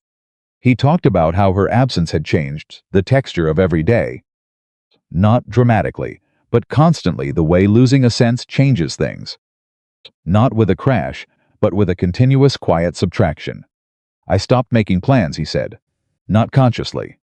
I didn't decide to stop, but somewhere along the way, I stopped thinking past the next season, the next month. Sometimes just the next week. He paused. You don't realize how much of living forward is dependent on having someone to live forward with. Anna kept her eyes on the trail ahead. I know, she said. He glanced at her. Thomas, she said. Before he could ask. My husband, he wasn't the most talkative man. We didn't have the kind of marriage people write songs about. But he was steady in the way that certain things are steady. Like good ground under your feet. You stop noticing it's there until it's gone, and then every step feels uncertain. William said nothing. The first 3 months after he died, she said, I kept doing all the things I had always done because I didn't know what else to do. Kept the books, kept the house, kept showing at church on Sundays, and answering when people asked how I was managing. And the whole time there was this absence. Like a room you walk past, expecting a light to be on, and it's always dark. She had not said that to anyone. She was not entirely sure why she said it now, except that the road was long, and William had offered something real, and it seemed dishonest not to offer something real back. When did it get better? He said quietly. When I stopped waiting for it to, she said. When I decided I was going somewhere, instead of recovering from somewhere. He rode beside her for a long moment without speaking. Montana was the going somewhere, he said. Cedar Ridge, she said. Specifically a 9-word advertisement that did not mention what it was actually going to turn into. This time the smile arrived. Almost completely. It was a different smile from the ones that had almost arrived before, less restrained. Reaching further, it changed his face significantly. In the way that smiles do on faces that don't wear them regularly, making him look younger by a decade and uncertain in a way that was not weak but was very human. She looked back at the trail. She held the reins a little more firmly than necessary. Clifford Marsh had an office on the main street of Billings that smelled of paper and pipe tobacco and the specific accumulated gravity of a career spent in serious rooms. He was 62, gray-bearded, and had the courtroom manner of a man who had long ago decided that clear thinking was more useful than dramatic presentation. He stood when Anna came in, which she noted without comment. He had reviewed everything she had sent him, all 3 letters. The water rights documentation, 1881 resolution and its writer. Her summary of the pattern of similar challenges in the county, and the letter from Margaret Calloway about the challenge against the Calloway Ranch 3 years ago. He set it all on the desk between them. In 30 years of land law in this territory, Marsh said, I have seen perhaps a dozen men attempt what Holt is attempting. What makes Holt different is that he is patient, well-resourced, and he hires competent people. He paused. He also tends to choose targets he believes cannot mount a sophisticated defense. William said. He chose wrong this time. Marsh glanced at Anna. He clearly did. He opened the top folder. Here is where we stand. The preemptive recording was exactly the right move and was made in time. Holt's survey was filed with the county recorder 4 days after your notice was already in the record. That sequence matters enormously. Any subsequent challenge is walking into an established legal position rather than into a gap. Anna leaned forward. You said any subsequent challenge. Do you believe he'll still file one? Yes, Marsh said without hesitation. Because he's already spent money on Renner and the survey and whatever legal work has been done on his side. Men like Holt don't walk away from a spent investment easily. They recalculate and try another angle. What angle? William said. Marsh folded his hands.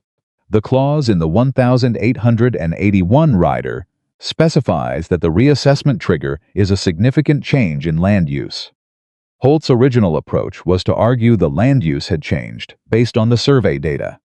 That argument is now significantly harder with the preemptive recording on file. He paused. So he will likely pivot. He'll look for another clause, another record, another point of legal vulnerability. Or he looked at them both. He'll try to make the problem go away more directly. Anna said. What does that mean? He'll make William a new offer, Marsh said. Better than the previous ones, framed as generosity. The message will be that fighting this legally will cost more than simply accepting a fair price. William's jaw tightened. He tried that twice already. He'll try it again, Marsh said. With a higher number, and possibly with a more formal legal letter attached, not a genuine filing, but something designed to make the threat feel more real than the offer. He looked at William. My advice is to expect that letter and not respond to it until you've spoken with me, and if he files an actual challenge, Anna said. Then we fight it, Marsh said simply. With the documentation you've assembled, the Callaway precedent, and the preemptive recording, we have a defensible position. It will cost money and time, but the position is sound. He looked at Anna directly for the first time since they had sat down. You assembled this, he said. It was not a question. Yes, she said. The Callaway letter was particularly useful. Building a pattern case from multiple challenged ranches changes the legal character of the situation. It moves Holt from a man making a legitimate legal argument to a man with a demonstrable pattern of predatory land behavior. He paused. That is a significantly different case. Will it hold? Anna said. It will hold well enough that his lawyers will advise him against filing, Marsh said. Men like Holt calculate risk carefully. When the calculation shifts, the behavior shifts. He closed the folder. I expect him to make the new offer within 60 days. When he does, the smart play is to refuse it cleanly. Let him know the legal documentation is in order, and give him the opportunity to decide whether the fight is worth what it will now cost him. William said. And if he decides it is worth it, then we go to court, Marsh said. And we win. The quiet that followed had the particular weight of a thing that had been worried about for weeks and had now been named clearly enough to stop feeling like a shadow. Anna looked at William. He was looking at the folder. Then he looked at her. Something passed between them in that look that had no words attached to it, but needed none, the specific shared understanding of two people who have been working toward the same thing from their respective angles and have arrived unexpectedly at the same point at the same time. Thank you, Mr. Marsh, she said. Thank Mrs. Whitfield, Marsh said to William. She did the work that made this possible. William looked at Marsh with the level directness he used when he wanted to be precise. I know, he said. They stayed in Billings that night at separate boarding houses, as was appropriate, and met at the stable the following morning to begin the ride back. Anna had spent the evening writing a summary of everything Marsh had said, clean, organized, the key points reduced to language that would hold up against the anxiety of rereading at 3 a.m. if the worry came back for William later. She handed it to him at the stable. He looked at it. You wrote this last night, he said. Habit, she said. He folded it and put it in his shirt pocket, close to his chest. She pretended not to notice where he put it. They rode. The return trip was quieter in a different way from the outward journey, not the silence of two people being careful, Not the silence of two people sharing the road, but the silence of two people who had said several important things in the past 2 days and were now living alongside what had been said. They were an hour from Cedar Ridge when William said, "Without preamble, I want to talk about what happens after." She kept her eyes on the trail. After what? After all of this is settled, the Holt situation. The legal standing. After Thunder is back at stud and the books are the way you've built them. He paused. The job you were hired for has expanded considerably. I want to make sure the arrangement reflects that. She was quiet for a moment. The $60 reflects it. I'm not talking about the $60, he said. She looked at him then. He was looking ahead, the way he often looked when he was saying something that required looking away to be said. I am not good at this, he said. Eleanor always said I had the emotional vocabulary of a fence post. And she wasn't wrong. Despite herself, Anna felt a corner of her mouth move. You're doing adequately, she said. I want you to stay, he said. Not as the bookkeeper. Not as the person who happened to also save my horse and outwit my legal problem. I want you to stay because Broken Oak Ranch is better with you in it, and I am better with you in it, and I have been trying to find a way to say that for 6 weeks without making a fool of myself. She did not speak immediately. She let what he had said exist for a moment without rushing to resolve it. Because it deserved that. William, she said. He looked at her then. I need you to understand something, she said carefully. I did not come to Broken Oak Ranch looking for someone to belong to. I came here because I needed honest work and I needed to stop going backward. Those things are still true. Whatever is happening between us, she paused. Precise with the words, I need it to be built on what is actually real. Not on gratitude. Not on the fact that I was useful at a difficult moment. It's not gratitude, he said. The words came without hesitation, which was itself significant from a man who deliberated as heavily as he did. Gratitude is what I felt when the Pullman payment came in. What I feel when you talk to me about Thunder's progress. Gratitude is a clean feeling. What I feel when he stopped. Started again. When I come into the kitchen in the morning and you're already there. That's not clean. That's considerably more complicated than gratitude. The trail moved under them. Anna held all of it carefully. I'm not going anywhere, she said finally. He looked at her. Not an answer, he said. It's the only answer I can give you honestly right now, she said. I'm not going anywhere. I want to be here. What that means, I need more time to trust what I'm seeing clearly versus what I want to see. She met his eyes. You understand that, he held her gaze. Yes, he said quietly. I do. They rode the last hour into Cedar Ridge in a silence that was neither painful nor resolved, but was honest, which was the thing that mattered most to both of them. The letter from Holt arrived 3 weeks later. Exactly as Marsh had predicted, a formal envelope. A new offer, a number that was $200 higher than the previous one. And attached to it, a 2-page legal document with language carefully selected to sound like a vital challenge without actually being one. Anna read it twice at the kitchen table before William came in from the morning work. When he came in, she had already written the response.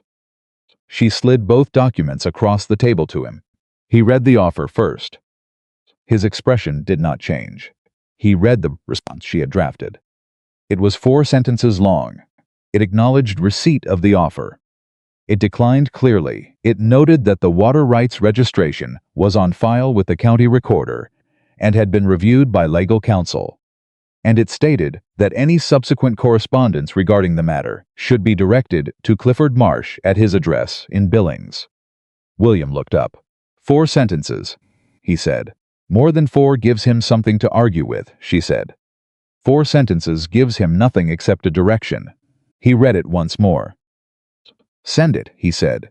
She sealed the envelope. Pete rode to town to post it. And they waited. The waiting had its own texture. The ranch did not hold still, for horses still needed feeding. Accounts still needed updating. Thunder's graduated exercise schedule continued. And the mare, who had been showing signs of early pregnancy, required closer attention than usual. Life on a working ranch did not have the courtesy to pause while legal situations resolved themselves. But the waiting was there underneath everything else. A low continuous note. It was during this waiting that Gerard Holt made his mistake. Not in a letter, not through Renner, in person. He arrived at Broken Oak Ranch on a Thursday afternoon in late October without sending word ahead, which was itself a statement, a choice to appear without warning, to make his presence the surprise, to put William on the back foot by controlling the moment of arrival.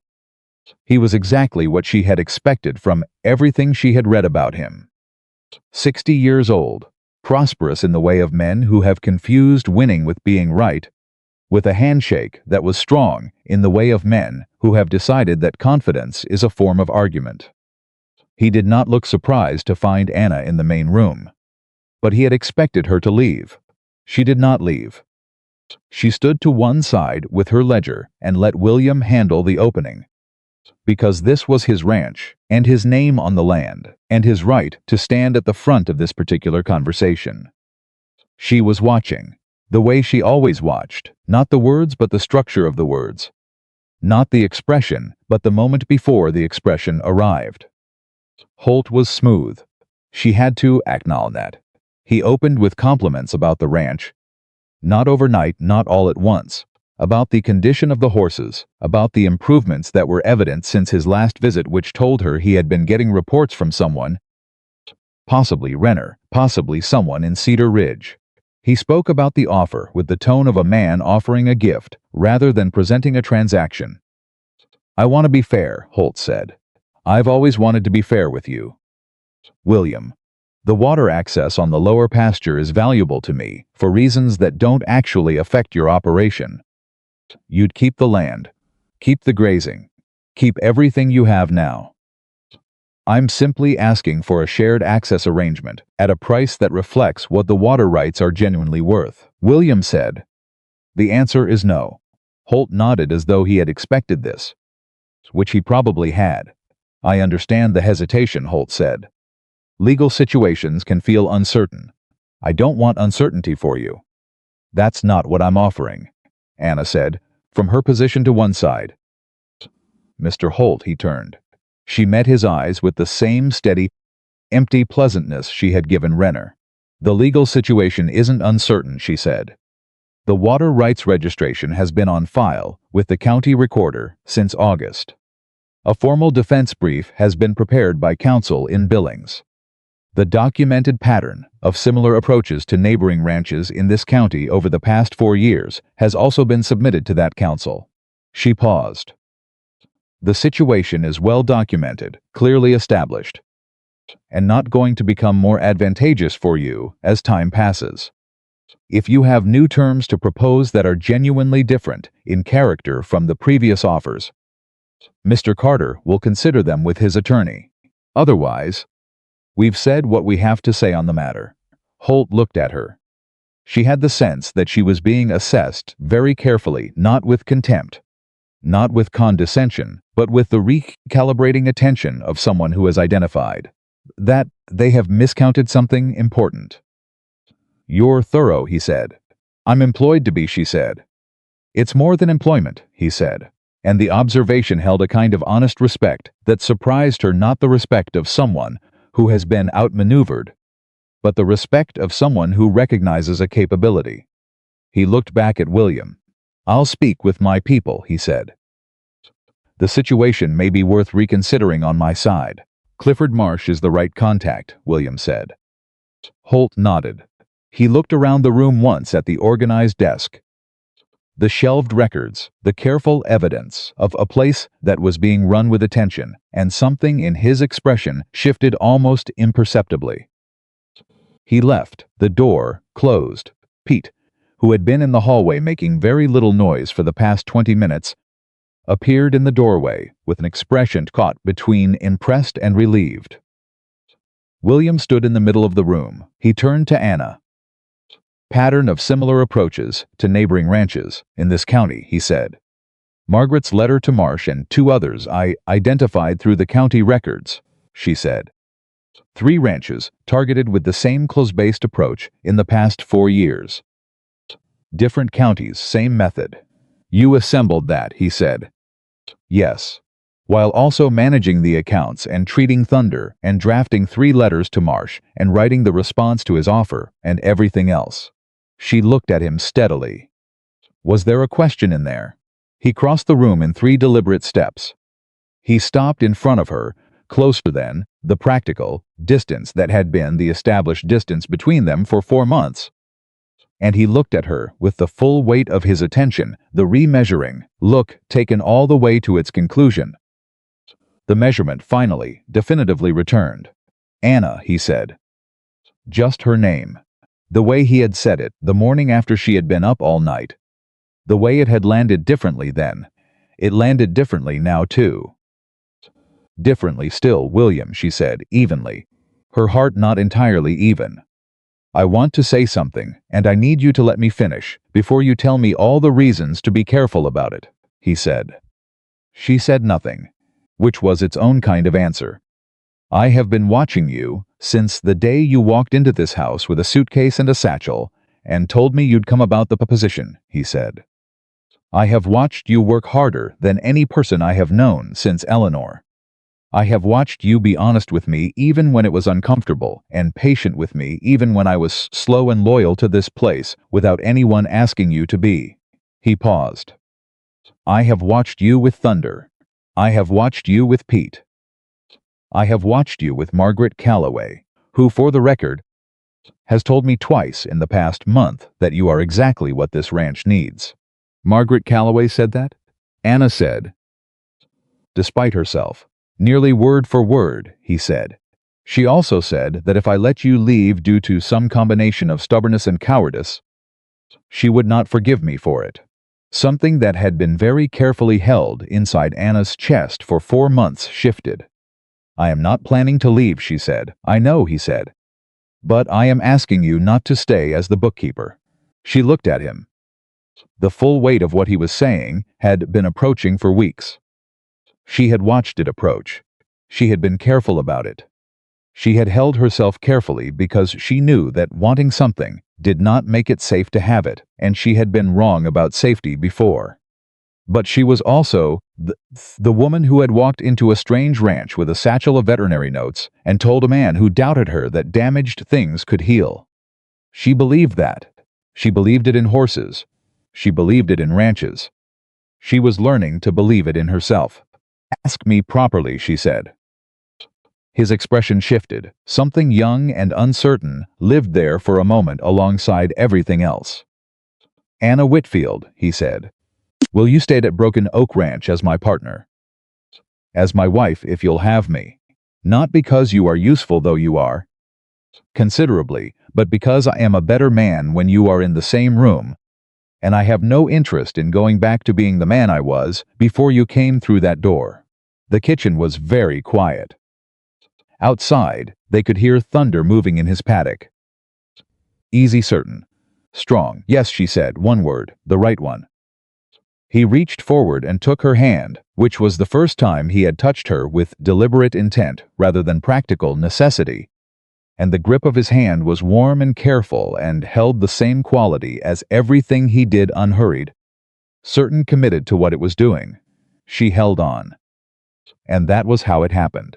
Not with grand speeches or dramatic gestures. Not in the way that stories usually tell it. In a kitchen, with ledgers on the table, and a horse moving outside, and 4 months of honest work between them, making a foundation solid enough to stand on. The telegram from Clifford Marsh arrived the following week. Holt had withdrawn.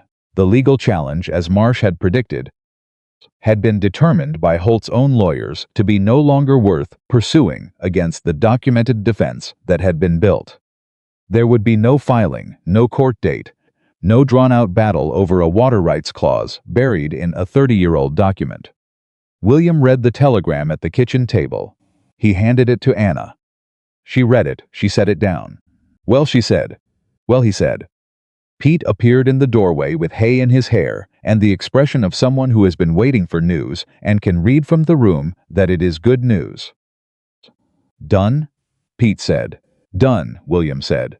Pete left and came back 90 seconds later with 3 cups of coffee and the quiet, uncomplicated happiness of a young man who loves the place he works and the people who are in it, and who has watched 2 damaged things heal over 4 months and understood, in the simple, clear way of someone who has not yet complicated everything, that this was good. They sat at the kitchen table, the 3 of them. They drank their coffee, and Broken Oak Ranch, for the first time in years, felt entirely like itself. The telegram from Marsh changed the quality of the air at Broken Oak Ranch in a way that was difficult to explain to anyone who had not lived through the 4 months preceding it. It was not that the tension disappeared all at once. It was more that a weight everyone had been carrying, without fully acknowledging the kind of weight you only notice when it is no longer there, lifted quietly and left the daily work, feeling lighter than it had any practical right to feel. Pete moved differently. Even the horses seemed to sense something had shifted. And William, who had spent the better part of his adult life wearing the compressed, internally directed attention of a man managing too many things alone, began slowly, with the particular deliberateness of someone who has forgotten how to do a thing and is relearning it to breathe. Anna noticed all of it. She noticed, too, that her own relationship to the ranch had changed in the days since William had asked her to stay, and she had said yes. It was not that the work was different. She still rose early, still sat at the desk in the office, still organized the accounts with the same methodical attention. But the work felt different, not because it was easier, but because the future it was building toward had a shape now that she could see clearly. Not an uncertain horizon she was moving toward alone. Something specific and chosen and mutuals. She understood, happy. She had been so long without it that she almost didn't recognize the feeling. She examined it with the same careful attention she gave everything. Turned it over, checked it for wishful thinking, but it held. It was real. She went back to work. There was still a great deal to do. The first stud booking, inquiry for Thunder, arrived 11 days after the Holt situation closed, from a rancher named Beaumont who ran a breeding operation 40 miles north and had heard through the territory's particular work of word and rumor that the black stallion at Broken Oak was back on his feet. Anna read the letter twice before bringing it to William. He read it standing in the kitchen doorway. He did not say anything for a full minute. Beaumont, he said. You know him, she said. I know his horses, William said. He runs good bloodlines. He's been looking for outside stud service for 2 seasons. His mares are strong, but he's been getting too much inbreeding in the lineage. He looked up from the letter. If Thunder produces well for Beaumont, Beaumont will tell people. Beaumont talks to everyone. That was my reading too, Anna said. He looked at her. We need to be sure before we commit, he said. Thunder needs to be fully evaluated before I put his name on a breeding contract. I won't risk his recovery by rushing the timeline. I agree, she said. I'd like to do a final assessment this week. Full range of motion. Weight bearing under active conditions. The works. If everything holds, I'll write you a clear summary you can take to Dr. Haverford in Cedar Ridge for a formal veterinary certification. William paused. Haverford wasn't exactly supportive of what you did. No, she said. He agreed with Walsh's original assessment. He'll remember that. She looked at William steadily. Which is exactly why we want his name on the certification when Thunder passes. It becomes irrefutable. William looked at her for a long moment. You think of everything, he said, and it was not a compliment. Exactly, it was something more personal than a compliment. More specific, more like the recognition of something he had come to depend on, in the way you depend on something that has become part of how you operate. Not everything, she said, but most things. He went back outside. She sat down and wrote to Beaumont. The assessment of Thunder took most of a morning, and Anna did it with Pete's help, and William watching from outside the paddock fence, with his arms folded, and his expression doing the careful, controlled thing it did when he wanted badly to know the outcome and was not going to let himself project it. She put Thunder through everything: walking, trotting, the full canter that she had been gradually building toward over the past 3 weeks. The controlled stops and turns that tested the lateral stability of the recovered leg under real working conditions. She checked the leg with her hands before and after each phase. She watched his responses with the fine-grained attention of someone reading a language they have become fluent in over months of daily study. At the end of the assessment, she came back to the fence where William was standing. She leaned on the rail beside him. "He's sound," she said. William did not say anything. She looked at his face and saw him absorbing it, not with relief. Exactly, because relief implies the fear of a bad outcome. And William had somewhere in the past weeks moved past fear about Thunder into something closer to quiet faith in the process. What she saw was something more like gratitude, and beneath the gratitude something older, the particular emotion of a person being given back something they had fully grieved and accepted losing. "Completely," he said. "Completely," she said. "He is not the horse he was before the injury, in the sense that he will always have the memory of it in his body. There will always be a slight preference for the right side when he is tired. And he should not be pushed to fatigue in work. But for breeding purposes, for light working purposes, for what this ranch needs him for, he is sound." Pete, who was standing to her other side, let out a breath he had apparently been holding for some time.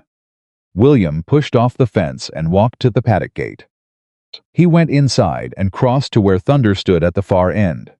He stopped beside the stallion and put one hand flat on the animal's neck, not the practiced of a working horsemanship condition, but something different, something quieter. He stood there for a moment. Anna did not look away.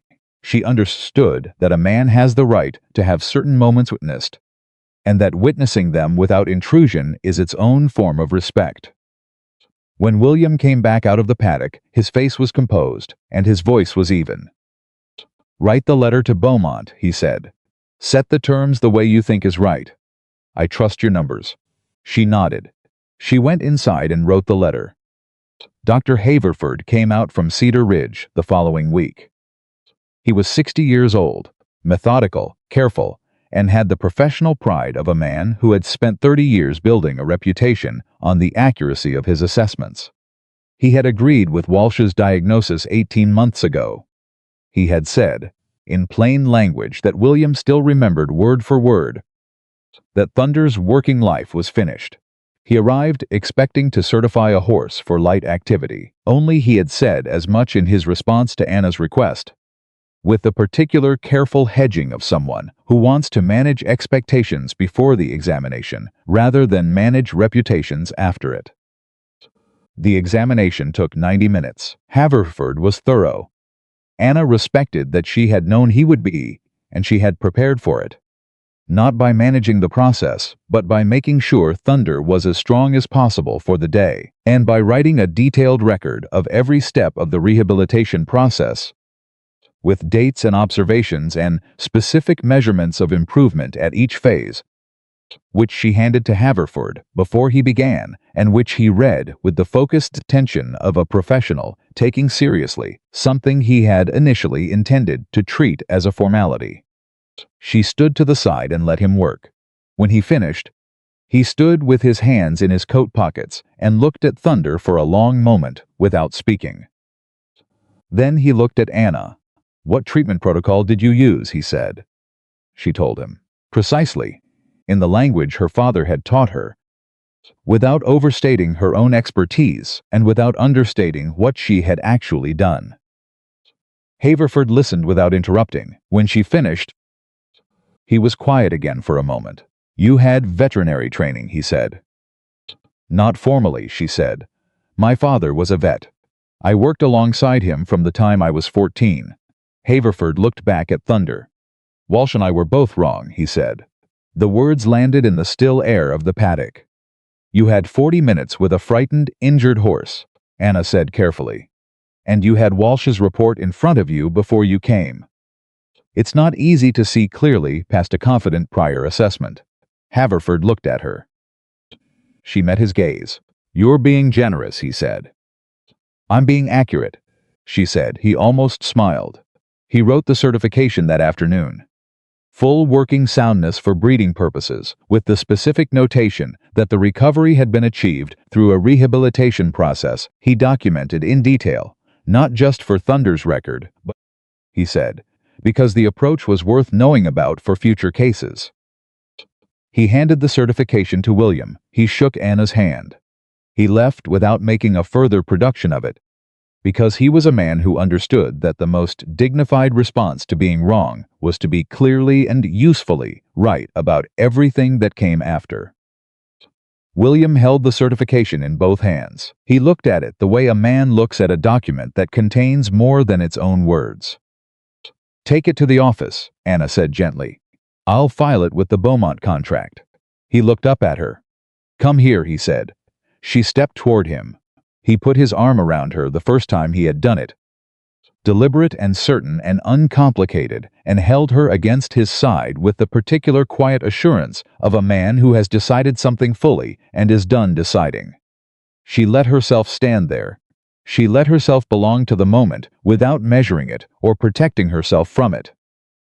It lasted 10 seconds. Then she stepped back because there was work to do, and they were both people who understood that. But she was smiling when she went inside. The wedding was small. Neither of them wanted ceremony for its own sake. William had said early in the discussion that he did not need 100 people watching him say something. He had already said privately. And Anna had laughed a full, genuine laugh that surprised them both slightly and agreed completely. Margaret Calloway organized it anyway, because Margaret Calloway organized things whether she was asked to or not. And in this case, nobody objected seriously, because Margaret's instinct for what a moment required was, in the end, accurate. It happened on a Saturday in late November, in the main room of the ranch house that Anna had been quietly making more livable since the second month of her employment, not with dramatic changes, but with the accumulated effect of small attentions. A quilt over the back of the chair, the curtains rehung to let in the morning light properly.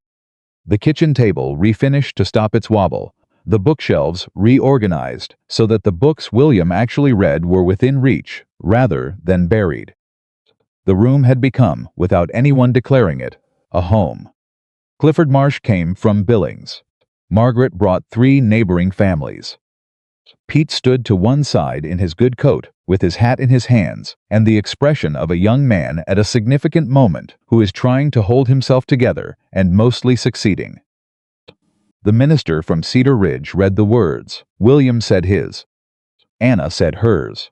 She had thought about what to say and had written several versions and discarded all of them, because everything she wrote sounded either too large or too small for what she was actually feeling.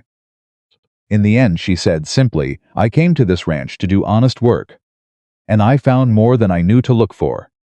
I intend to keep finding it."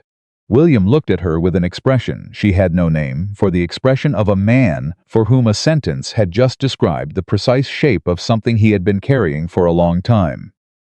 He put the ring on her finger. Pete started clapping before anyone else did, which made the room laugh, which was the right way for it to happen. The winter settled in around Broken Oak Ranch with the particular decisive quality of Montana winters, and the ranch settled into its new shape with a similar decisiveness. The Beaumont contract was the first. Before the year turned, 3 additional breeding inquiries had arrived, one from as far as Billings, where word of the black stallion's recovery had apparently traveled through the SAM network that carried all important information in the territory. Horse people talking to horse people at the specific speed of something that matters. Anna managed the contracts, the correspondence, the fee structures, and the scheduling with the organized efficiency that had become the baseline expectation at Broken Oak. She also began what she called the breeding ledger, a specific record for Thunder's stud work that tracked bloodlines, success rates, and the eventual performance of his offspring, a document she intended to be the foundation of the ranch's reputation for the next decade and beyond. William watched her build it and said, one evening in January, My father used to say that a ranch is only as strong as its records. Smart man, she said. Without looking up. He would have liked you enormously, he said. She looked up. He would have found me bossy, she said. Yes, William agreed. He would have liked that about you. She went back to the ledger, hiding a smile behind the work. It was on a morning in February that Pete knocked on the office door with a particular expression, the one that meant something had happened that he needed to report and was not sure how to categorize. Writer from town, Pete said. Letter for you, Mrs. Carter. She still caught slightly on the name. Not unpleasantly, just the small, consistent surprise of a thing that was true and new at the same time. The letter was from Springfield, from her father. Anna Whitfield had heard through the chain of correspondence that families maintain across distance, imperfectly and with delay, that his daughter had married again and was running a horse ranch in Montana. He wrote in the voice she remembered, direct, warm, constitutionally incapable of excessive sentiment, but with a precision of feeling that landed exactly because of its restraint. He wrote, I taught you everything I knew about horses and numbers, and when to trust what you see, even when everyone else is looking elsewhere. I should not be surprised you found a place that needed all three. I am not surprised. I am proud beyond what this letter can contain. He also wrote, the mare I told you about in 1884, the one everyone said was too old to breed successfully. She had a healthy foal this spring. Sometimes the people who say something is finished are simply the people who stopped looking. Anna read the letter twice. She folded it carefully. She sat for a moment in the office that was entirely hers, now the organized files, the clean ledgers, the Beaumont contract, and the 3 inquiries behind it. The breeding record she was building. The water rights documentation, filed securely alongside the Marsh correspondence, and she thought about a Tuesday morning in April when she had walked into a kitchen and told a man she had come about the position. She thought about a 9-word advertisement. She thought about thunder in his stall, frightened and in pain and written off. She thought about the careful, slow, necessary work of believing in something enough to keep working on it even when the work was hard and the outcome was not guaranteed. Then she picked up her pencil and went back to the breeding ledger. Thunder's first breeding season produced 11 foals. 9 were born healthy in the spring of 1888. 2 arrived in early summer. By the time the last foal was on its feet and moving, the story of the black stallion at Broken Oak Ranch had traveled far enough through the territory that William had begun receiving letters from buyers who had not visited the ranch before and wanted to know whether future foals would be available for purchase. Anna organized the response process. She created a waiting list, the first waiting list Broken Oak had ever maintained, and managed it with the same patient, forward-looking attention she brought to everything. The ranch's income that year was the highest it had been in a decade. She told William across the kitchen table one evening in November, presenting the annual summary in the same way she had presented the first quarterly summary 13 months earlier, clearly, plainly, without overstatement. He looked at the numbers for a long time. Then he looked at her. You told me the situation was recoverable, he said. First month you were here. Yes, she said. I wasn't entirely sure I believed you. I know, she said. I saw your face. Did you believe it yourself, he said. She considered that honestly. I believed the numbers could be fixed, she said. The horse, I believed that too, once I looked carefully enough. What I was less certain about, she paused, was whether the hardest part could come back. Whether a place that had gone quiet inside could find its sound again. He was very still. And now, he said. She looked at him, the man who had hired her with 9 words and almost dismissed her in the first 30 seconds, and had learned, slowly and honestly, and with the particular dignity of someone who does not change easily but changes completely when they do, to trust her in the full sense of that word. She looked at the kitchen they sat in, which was not just a room anymore. She looked at the ledger between them, which was not just numbers. She heard from outside, The distant sound of the barn, settling in for the winter night, the horses moving, the creak of the structure, the quiet aliveness of a working ranch at rest. "Listen," she said. He listened. The sounds came through clearly. "That's the sound," she said. He reached across the table and covered her hand with his. He did not say anything. He did not need to. There is a particular kind of person who understands that the most significant things in a life rarely announce themselves loudly. They arrive the way Anna Whitfield arrived at Broken Oak Ranch, carrying a suitcase and a satchel, walking the last 3 miles, because nobody offered to drive her, knocking on a door with the clear-eyed certainty of someone who knows the value of what she has to offer and is done apologizing for it. They arrive and they work. They see what others have decided is not worth seeing. They are patient with frightened things and honest with proud ones, and they build, carefully and without drama, the kind of foundation that holds. William Carter had placed a 9-word advertisement because he needed someone to manage his books. He had hired a woman who arrived and managed considerably more than that. Not all at once, and in the spring of 1886, when he had off my property to someone he assumed was another problem arriving at his door. He had no idea he was speaking the last words of the life he had been living. The next words belonged to the life he was about to start. Anna Whitfield came to Broken Oak Ranch with a ledger in one hand and everything else in the other. And she saved the horse, and she saved the ranch, and she saved the man not by rescuing him. Because William Carter did not need rescuing, but by showing up and staying and doing the work and being someone worth building a future with. That was what love looked like when it was real, not a promise made in a moment of feeling. A choice made every morning, and at Broken Oak Ranch, for every morning that followed, they chose.